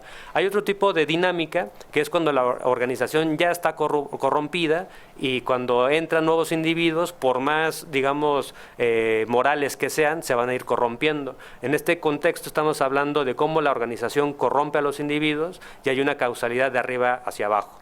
¿Qué tipo de empujones podemos introducir en las organizaciones para modificar estos patrones corruptos de comportamiento? Porque me parece que también hay una dimensión de razonamiento corrupto que sería muy importante explicar, cómo el razonamiento se va corrompiendo y va llevando a las personas a justificar sus actos deshonestos, etcétera. Entonces, en este contexto, algunos de los empujones sociales que podríamos implementar son: número 1, campañas de información sobre las consecuencias nocivas de de la corrupción. Número 2, uso de advertencias gráficas que recuerden valores ético-morales, es decir, hacer carteles y ponerlos en la Suprema Corte de Justicia y decir que la labor de los jueces debería de ser impartir justicia, no recibir sobornos, etcétera, etcétera. Este empujón es importante porque, por ejemplo, en unos experimentos sobre deshonestidad conducidos por Dan Ariely, se mostró cómo cierto tipo de corrupción deshonesta cambia cuando le haces a las personas escribir los 10 mandamientos de la Biblia. Entonces eso hace que en algún sentido tengan presente factores morales y eso en cierto sentido tienda a inhibir comportamientos deshonestos. Esos pequeños cambios serían empujones que podríamos implementar. Otro es hacer sentir a los posibles actores como vigilados, tanto por el gobierno como por los ciudadanos. Esto también es muy importante porque también desinhibe el comportamiento corrupto, porque a las personas de carne y hueso les interesa su reputación, y también tiene que ver con contar historias de aquellos agentes individuos que se han resistido a la corrupción. Conclusiones preliminares son que los empujones sí pueden influir el comportamiento de agentes individuos, que esa era parte de la pregunta que estoy yo trabajando, pero sus efectos son limitados. Necesitamos implementar más tecnologías del comportamiento para poder generar cambios en los hábitos organizacionales que sean estables. Necesitamos para ello crear unos planes que consideren de manera más amplia y plural los diferentes factores multicausales que estructuran hábitos organizacionales, y la corrupción organizacional puede ser un importante caso de estudio que nos ayude a ver cómo el uso complementario de todas estas tecnologías puede introducir turbulencias en los sistemas organizativos. Y pues bueno, muchas gracias. Y solamente para redondear, es llamativo que el derecho pretende ser una ingeniería social, psicosocial en último, pero en derecho le hemos dado absolutamente la espalda a las ciencias de la conducta. Supuestamente trabajamos con conducta y somos absolutamente ignorantes de lo que se está avanzando en estos momentos en ciencias de la conducta. Tratamos de modelar conducta humana, pero no estamos utilizando los mecanismos que están desarrollando para eso. Eso es básicamente la idea del constructivismo jurídico. Como recordemos, su objeto de estudio es la manera en la que tanto el derecho positivo como las teorías jurídicas, a través de su corporización, inciden en los procesos de construcción de la realidad social a través de agentes e instituciones. En este caso, las organizaciones o las instituciones de las que estamos hablando son instituciones constituidas por el derecho. Particularmente en el proyecto que estamos presentando estaríamos trabajando con ministerios públicos y con policías. ¿Y cuál es el tipo de ajuste conductual que queremos inducir? ¿Qué tipo de dinámica queremos que se produzca? Aquella que corresponda a las expectativas de la eficacia normativa, que tiene que ver directamente con lo que hemos estado comentando previamente. El problema de por qué no tenemos una teoría de la eficacia, por qué el derecho no opera como debería operar y por qué nuestras teorías hasta el momento no han podido producir cambios en ese sentido. Hacia allá es a donde estamos encaminados. Y bueno, tenemos algunos 10 minutos para preguntas, para comentarios, críticas, lo que sea. Muy bien. Muy bien, entonces empezamos fue Jorge, Tomás, Jonathan y Noel. Perdón, tengo varias preguntas, entonces voy a dividirlas en dos grupos. La primera parte es para la parte del neuroderecho como adjudicación. Entonces, entiendo que si identificamos el defecto fáctico, podemos proponer dos tipos de remedio. Unos doctrinales, cambiamos la legislación y el procedimiento, y otros como suplemento, neuroenhancement, inteligencia artificial. Esa parte la entiendo, pero la parte que quiero cuestionar es sobre los efectos para la teoría normativa de la adjudicación. O sea, ¿qué efectos prácticos tiene? Y hay un tema de falacia naturalista, cómo lo que es implica lo que debe ser. O sea, esa es mi primera pregunta. Sí. Y tengo varias preguntas sobre el notch, sobre la idea del empujón. Es una idea que cuando me hablan de empujón está algo tan inocente como ponerte los vegetales primero para combatir la obesidad infantil y al final los postres, pero también está China y el sistema Entonces, los notch son una cuestión que tiene. Entonces, el primero es crear incentivos. O sea, el notch presume unos valores. Por ejemplo, la corrupción es mala, la honestidad es buena. Pero, ¿y qué es lo que hacen los notch? O sea, son como agentes platónicos que saben qué es lo correcto y empujan a los demás. Y ese es el problema del paternalismo. El segundo, sobre la noción misma de notch. Los tres temas que tú dijiste fueron publicidad o propaganda, panóptico, observarlos y hacer narrativas.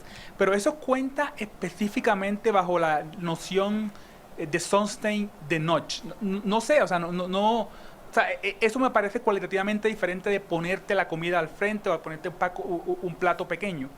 Y tercero es la efectividad de los notches. O sea, a mí mi computador me decía que tenía que cuidar mi USB con, ¿cómo es? Desconexión segura al USB, y me lo decía cada vez que lo hacía.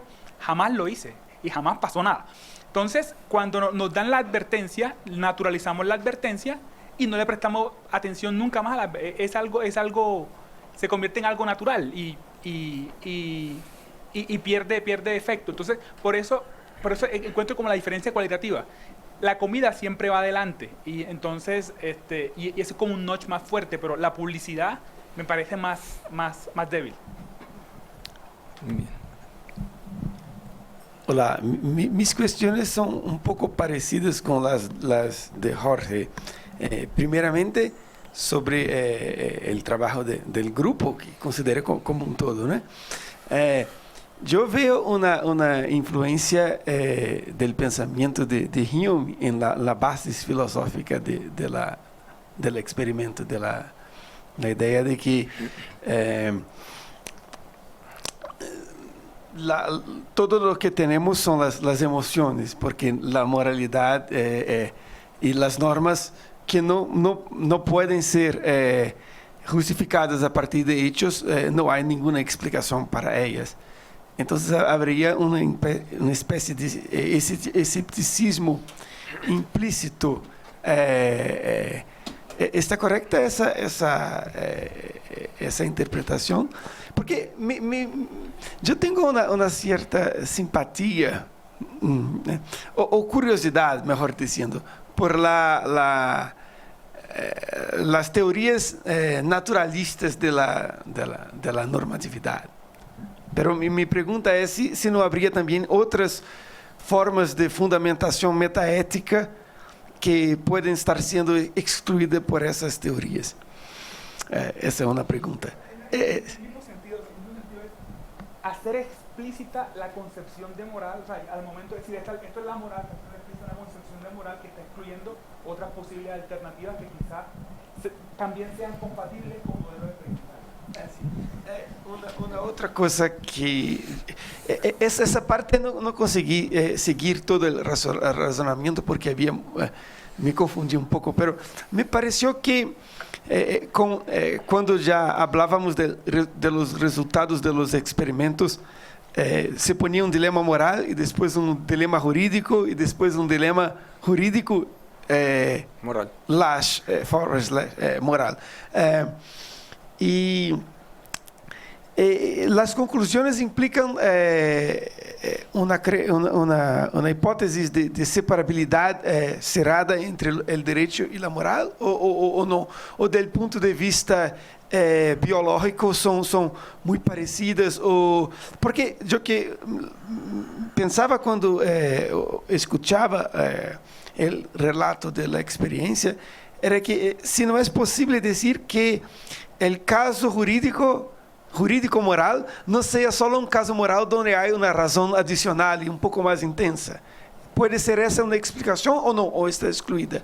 Si quieres, ahorita no sé si prefiero después, porque tengo una pregunta para Josafat también, que es muy parecida con la de Jorge, sobre los nudges y los empujones y los incentivos.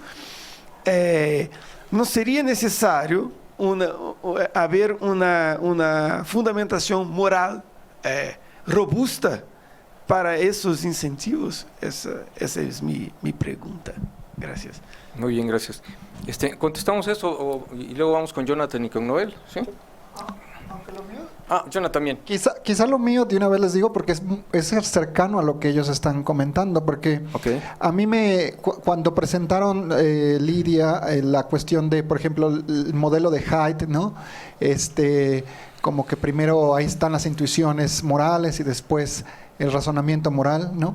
Y después mencionan por ahí, por ejemplo, el trabajo de Kahneman y como de la teoría dual, ¿no? Que esos modelos, por lo menos originalmente, no fueron modelos sobre razonamiento moral, sino sobre razonamiento en general. Entonces a mí me surge un poco la duda, cuando estaban hablando de Haidt y esto, y como a mí me surge la duda de si razonamiento jurídico es un razonamiento moral. Sin embargo, después de cuando ya Enrique expone lo suyo, decía algo así como razonamiento moral o razonamiento jurídico moral.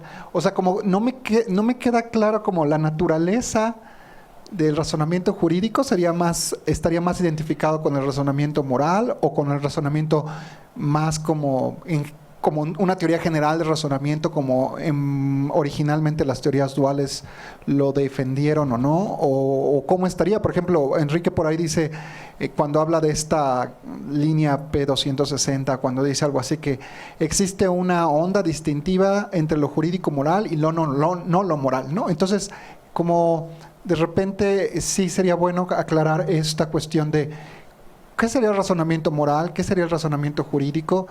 ¿En qué sentido esas dos están, digamos, vistas desde una teoría de razonamiento más general, como la de Kahneman? Porque esa era una teoría de razonamiento en general, no solamente sobre razonamiento moral.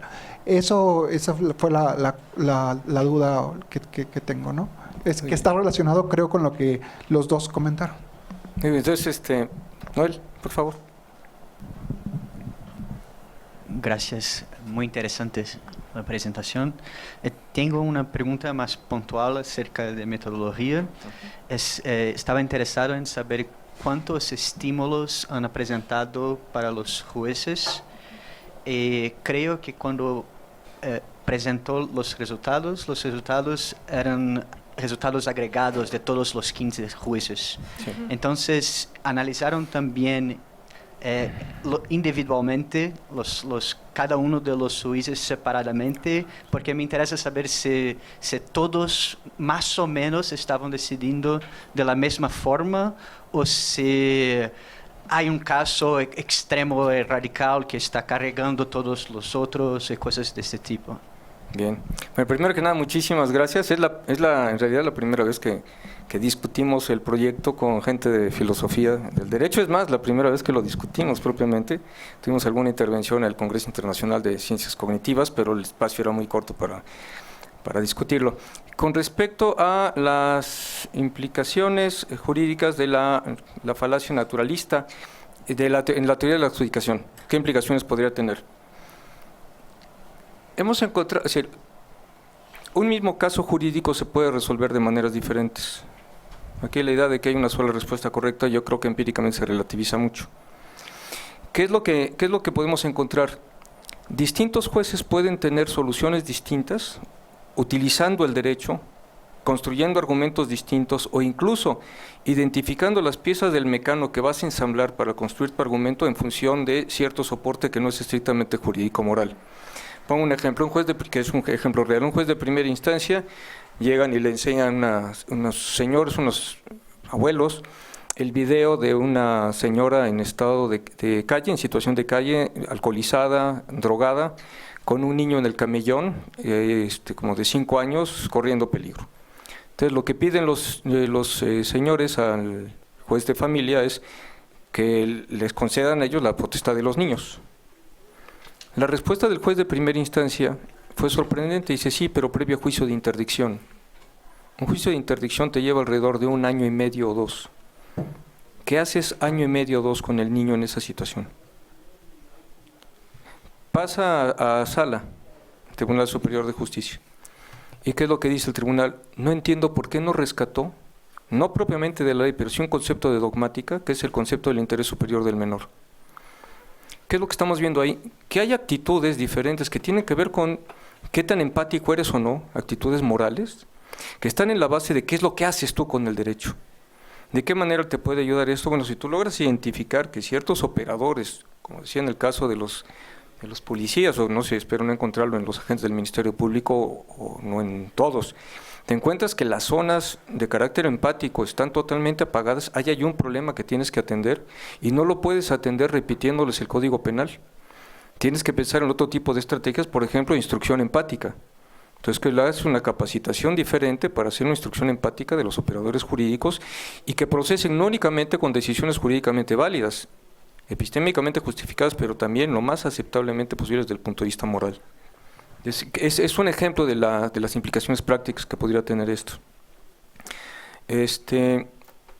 Bueno, pensemos, por ejemplo, que logramos identificar con ciertos instrumentos de psicometría que el tipo de respuestas que dan ciertos agentes a ese instrumento tienen correlatos fisiológicos idóneos para el tipo de salida conductual que queremos. ¿Qué es lo que puedes hacer? Medir la idoneidad de los agentes con un instrumento sin tener que pasarlo ya después al resonador. Y te puedes seguir, por ejemplo, con un mecanismo de selección. A quién vas a aceptar y a quién no vas a aceptar en función de ya propiedades biológicas de ellos, ¿no? Pues la verdad es que nunca pensé en Hume, nunca pensamos en Hume, por lo menos explícitamente. Lo que sí creo es que no solamente son emociones.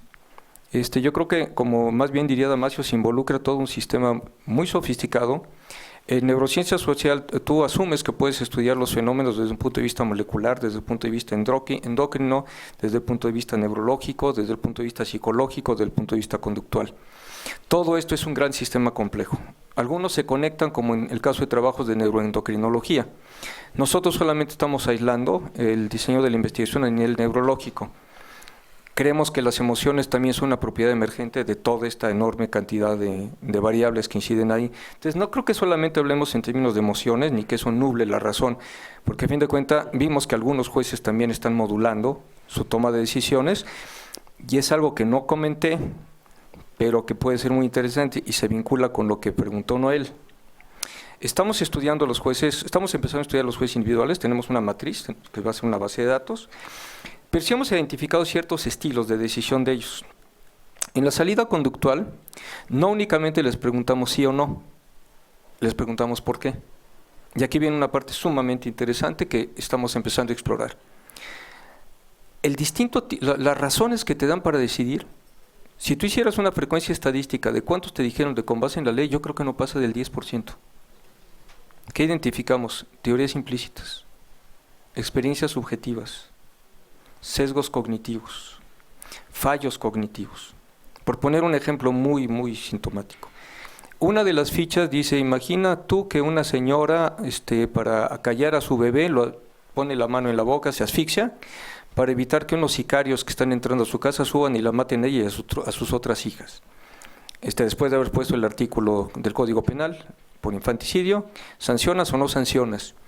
La respuesta de un juez fue sorprendente. Lo que nos dijo es, mira, si me hubieras hecho esa pregunta hace un año, te diría que no sanciono, pero tengo un niño de 1 año.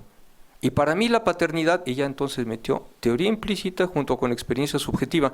¿Qué estamos viendo? En un mismo agente hubo una permutación en su modelo mental con base en una experiencia subjetiva, que es la que estuvo en la base de si sancionaba o no sancionaba, no citó el artículo. Entonces, ¿qué es lo que creemos que podemos identificar con eso, que es parte del proyecto que estamos presentando? El conjunto de mecanismos cognitivos que realmente están operando a niveles profundos cuando estás tomando una decisión, y en estructura superficial lo que haces es hacer una construcción que sea aceptable socialmente. Y aún así, en algunas ocasiones, criticable también desde el punto de vista técnico, como la del juez de primera instancia y el juicio de interdicción. El tema de la separabilidad entre derecho y moral, yo creo que la mejor manera de responder esto es, están en el mismo cerebro, operan en el mismo cerebro. ¿Por qué estamos tan interesados en separarlos? Lo que queremos es más bien analizar cómo operan uno con respecto al otro y en qué condiciones y qué tipo de mecánica tienen entre ellos. Operan en el mismo cerebro en zonas diferentes, pero ahí están operando. Si los separo, creo que genero ahí una especie de cortina de humo que me impide explicar una serie de fenómenos que estamos viendo que fisiológicamente necesitan una explicación distinta a la que estamos dando hasta este momento en teoría de la adjudicación, etcétera. Sí, nada más déjame salir yo ahorita. Ahora, con respecto a Jonathan, lo que nos enseñan en las facultades de Derecho, básicamente todavía está presente, se está revisando mucho, y tiene que ver con esto. porque una de las discusiones tiene que ver, ya no vamos a pensar en los modelos positivistas, empiristas, etcétera, pero lo que te dicen es, hay una clara separabilidad entre derecho y moral. ¿Cómo identificas el derecho? Por una teoría de las fuentes, lo que se genera por cierto tipo de instituciones. Hubo teorías que decían que para que identificaras algo como derecho necesitaba tener un mínimo o cierto tipo de contenido moral, si no, no era norma jurídica. Algunas de las razones que se dieron en contra de eso son, una, si yo asumo tu propuesta dado el relativismo moral, no puedo aplicar el derecho de manera legítima, porque cualquiera me diría eso es derecho para ti, pero no para mí. Por otra parte, tampoco explicas un fenómeno que se está dando y que requiere una explicación con cierta justificación epistémica. No me explicarías por qué hasta las personas más religiosas, cuando van a un tribunal, en lugar de citar la Biblia, te citan el código. Entonces, ¿qué quiere decir? Que tienes una supuesta separación absoluta entre derecho y moral. ¿Qué consecuencias se siguen de eso? Se siguen que tú debes ser un sujeto racional, y ahí está la tesis de la maximización racional, que tanto se critica también, que debe estar en condiciones de decidir con base en derecho y punto, porque si no está siendo arbitrario, está siendo subjetivo, etcétera. Parte de lo que hicimos aquí es mostrar que no puedes hacer ese aislamiento tampoco. Sin meternos a los problemas conceptuales de los positivistas incluyentes o excluyentes, que no los puedes aislar porque están operando como parte de tus propiedades como especie, biológicas. ¿Qué otro problema se nos presenta? Y eso no lo explicitamos aquí. Los contenidos normativos pueden tener términos morales. Entonces, si tú asumes los contenidos morales de los enunciados normativos, en algunas ocasiones cuando hablamos, no en todas, en algunas ocasiones cuando hablamos de dilema jurídico-moral, podrías estar pensando de un dilema de cierto tipo moral. Si lo que estás ponderando es el peso moral del enunciado jurídico contra la razón moral no jurídica. ¿Qué es lo que estaríamos midiendo aquí entonces? El poder de la creencia de que esos enunciados son los que deben derrotar cualquier otro. ¿Qué es lo que te dirían las tesis positivistas excluyentes?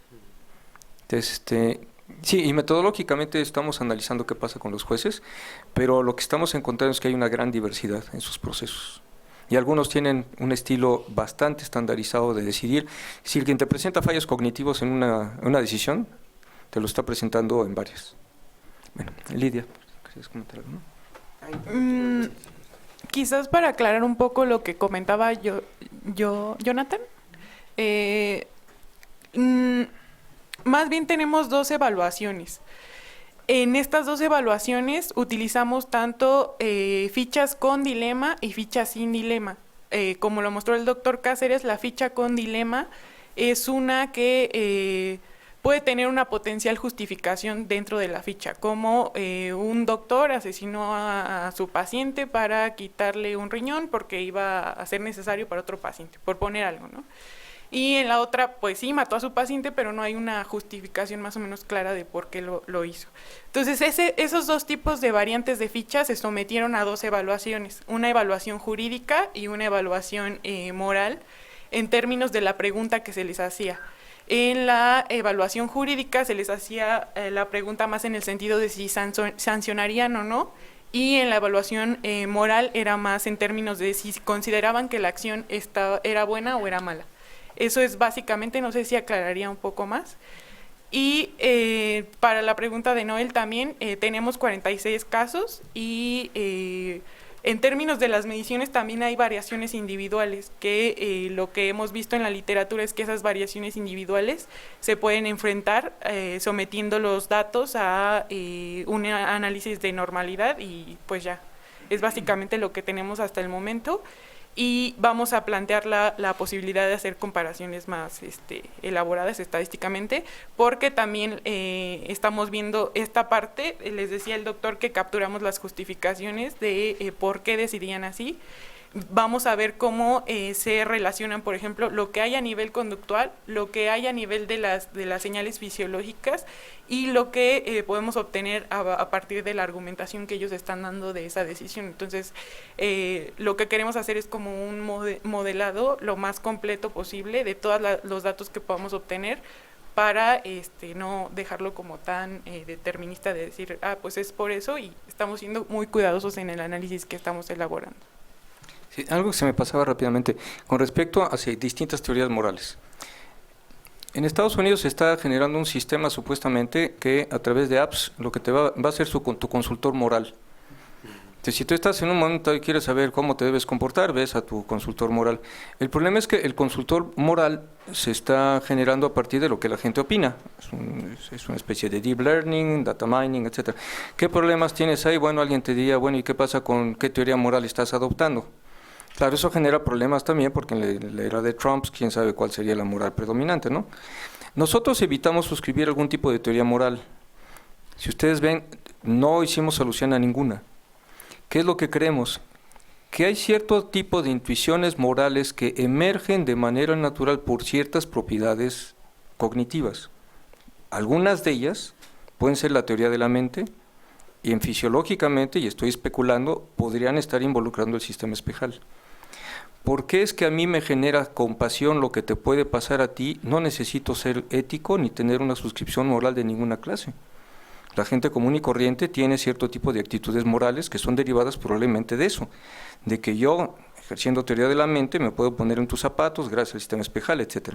Hemos trabajado más bien entonces con el tipo de dilemas morales intuitivos que podrían surgir, además de manera acotada, en los contextos en los que se hace relevante por la estructura de la ley, por la estructura de las normas.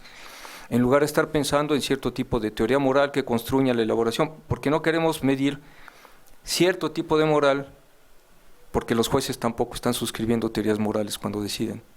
Entonces, básicamente es lo que yo les respondería en este sentido. Si se vuelven compatibles o no con una teoría moral, no lo sé. Sí, Jorge. Habría que diferenciar entonces entre la teoría sustantiva de la moral, utilitarismo, virtue ética, etcétera, con una visión metaética, que es la que acabas de articular. Que yo creo que nuestra pregunta estaba dirigida a eso, ¿cierto? A la visión metaética. Okay. Porque una teoría metaética de la moral más o menos racionalista e intuicionista. Y habría personas from the top of my head, que rechazarían esa teoría de la moral por dos razones. Una, por ejemplo, que nuestros factores biológicos no determinan la moral. Si el canibalismo está biológicamente embedded en nosotros, no deberíamos ser caníbales por eso. Y la otra es que hay visiones metaéticas alternativas que no implican una comprensión sustantiva. Por ejemplo, que nuestro juicio moral, nuestro intuitivo debe ser reflexivo, o sea, que la verdadera moral es de segundo orden, no el primer juicio, lo que yo hago cuando cojo rabia, no. Entonces yo tengo que pensar y ver, y la verdadera moral no va más allá de la mera intuición. O sea, yo creo que la pregunta iba por este lado, por la visión metaética, que es la que acabas de articular ahora. Sí, claro. Sí, pero y básicamente lo que teníamos es, tú puedes encontrar, o estamos encontrando, que un mismo agente en algunas ocasiones funciona en términos de maximizador racional y en otras ocasiones no. Si tampoco existe que esté el mismo agente procesando de manera consistente. Entonces, hacer la exclusión entre una teoría utilitarista contra una teoría no utilitarista no tiene sentido, porque a pesar de que se ha atacado mucho la tesis del maximizador racional, lo que me parece que está en este momento en revisión es que no puedes derrotar la teoría de manera absoluta, sino que simplemente la reduces a explicar una cierta forma de toma de decisiones que opera en cierto tipo de contextos. No sé, sí. Sí. Ligado a lo que comentaba ahorita Enrique, la noción de empujón, digamos, sería una noción que no viene a sustituir la noción de incentivo o otro tipo de tecnologías del comportamiento, porque está, digamos, diseñada para ciertos contextos, para agentes que operan en ciertas dinámicas, ¿no? En este escenario me parece que es importante ver que los empujones son una tecnología que pueden servir como un medio para lograr ciertos fines, y es ahí donde entra la discusión ética, cuáles medios o cuáles empujones son válidos y cuáles no, y es ahí donde tendríamos que entrar a una discusión punto por punto para ver qué arquitectura es éticamente indeseable y cuál es éticamente válida, ¿no? Digamos, eso sería como para decir, por otro lado, los fines. También es importante tener la discusión sobre cuál es el fin de usar cierto tipo de empujones. Y yo creo que es ahí donde entra una discusión pues, muy típica que hay en la economía acerca del bienestar. Las políticas públicas en economía en gran medida se justifican éticamente porque buscan promover el bienestar de las mayorías. En efecto, ¿lo cumplen o no lo cumplen? Luego entra la discusión de, bueno, ¿y cómo entendemos el bienestar? Exactamente qué significa bienestar, felicidad, buena vida, y esas son discusiones filosóficas de hace mucho tiempo, ¿no? Platón entendía la eudemonia, esa noción de Platón en gran medida la retoma Martha Nussbaum, Amartya Sen busca crear capacidades en los seres humanos para el florecimiento, etcétera. Los utilitaristas hablarían de ausencia de dolor. Yo creo que ahí hay una discusión que está lejos de agotarse, pero que en gran medida implica, digamos, discutir acerca de una axiología de las políticas públicas, ¿no? Y en esa medida ver en qué medida un empujón sirve para lograr un fin valioso, ¿no? Eso con respecto a la fundamentación moral, que creo que no hay una fundamentación moral absoluta, tendríamos que entrarle a la discusión caso por caso. Por otro lado, ¿quiénes hacen las arquitecturas de las decisiones? No, me parece que Richard Taylor, Sonstein y al menos en mi posición, no pensamos que sean agentes platónicos, es decir, no pensamos que sean agentes perfectamente racionales, que sean benevolentes, desinteresados, sino que en realidad las arquitecturas todo el tiempo son hechas por personas interesadas, con emociones, con racionalidad acotada, con preferencias sociales, con autocontrol limitado, etcétera. Y en ese sentido, quienes siempre están diseñando arquitecturas de las decisiones son sujetos también a este tipo de sesgos, ¿no? A sus sesgos cognitivos. Entonces, aquí me parece que la manera de resolver el problema, o sea, número uno es reconocer que estamos hablando de agentes corporalizados, agentes que están situados, agentes con una cognición moldeada por la interacción compleja con el ambiente. Ese es el tipo de agentes que van a estar haciendo las arquitecturas de las decisiones. Y número dos, me parece que la decisión ahí es, digamos, algo que se puede plantear en términos de quién hace las arquitecturas de las decisiones. Y si entramos en ese terreno, una solución que da Sonstein es que sean colectivos de expertos, es decir, no un individuo benevolente, etcétera, sino que sea un grupo, que sea una nudge unit, como le llaman ellos, que involucre pues una serie de expertos que busquen aplicarlas para resolver problemas concretos y que a su vez todo esto sea dentro del marco de la democracia. Es decir, las arquitecturas de las decisiones siempre están en peligro de usarse de manera abusiva. ¿Cómo evitamos que se usen de manera abusiva? Entonces, en ese escenario sería importante pues considerar el tema de la democracia. Y finalmente, sí creo que hay una diferencia entre empujones individuales y empujones sociales, pero yo creo que la diferencia es de grado, no es una diferencia de cualidad, dado que son arquitecturas de las decisiones que influyen, que no prohíben las opciones, que lo único que buscan es llevar a que las gentes toman decisiones hacia un punto en específico y ya, ¿no? Entonces, igual podríamos discutir un poco más sobre las diferencias, pero yo no veo diferencias cualitativas entre empujones sociales y empujones individuales. Bueno, ya desafortunadamente estamos, pero aquí estamos. Muchas gracias por habernos permitido tener lo que es realmente el espíritu espíritu en sentido no metafísico, metafórico, de las jornadas, que es la discusión. Sí, y además la primera vez que podemos enriquecer con comentarios tan inteligentes como los de ustedes. Muchísimas gracias y pasamos a continuar con otra mesa sobre cognición también, cognición y derecho, también sumamente interesante. Muchas gracias y en 5 minutos estamos arrancando.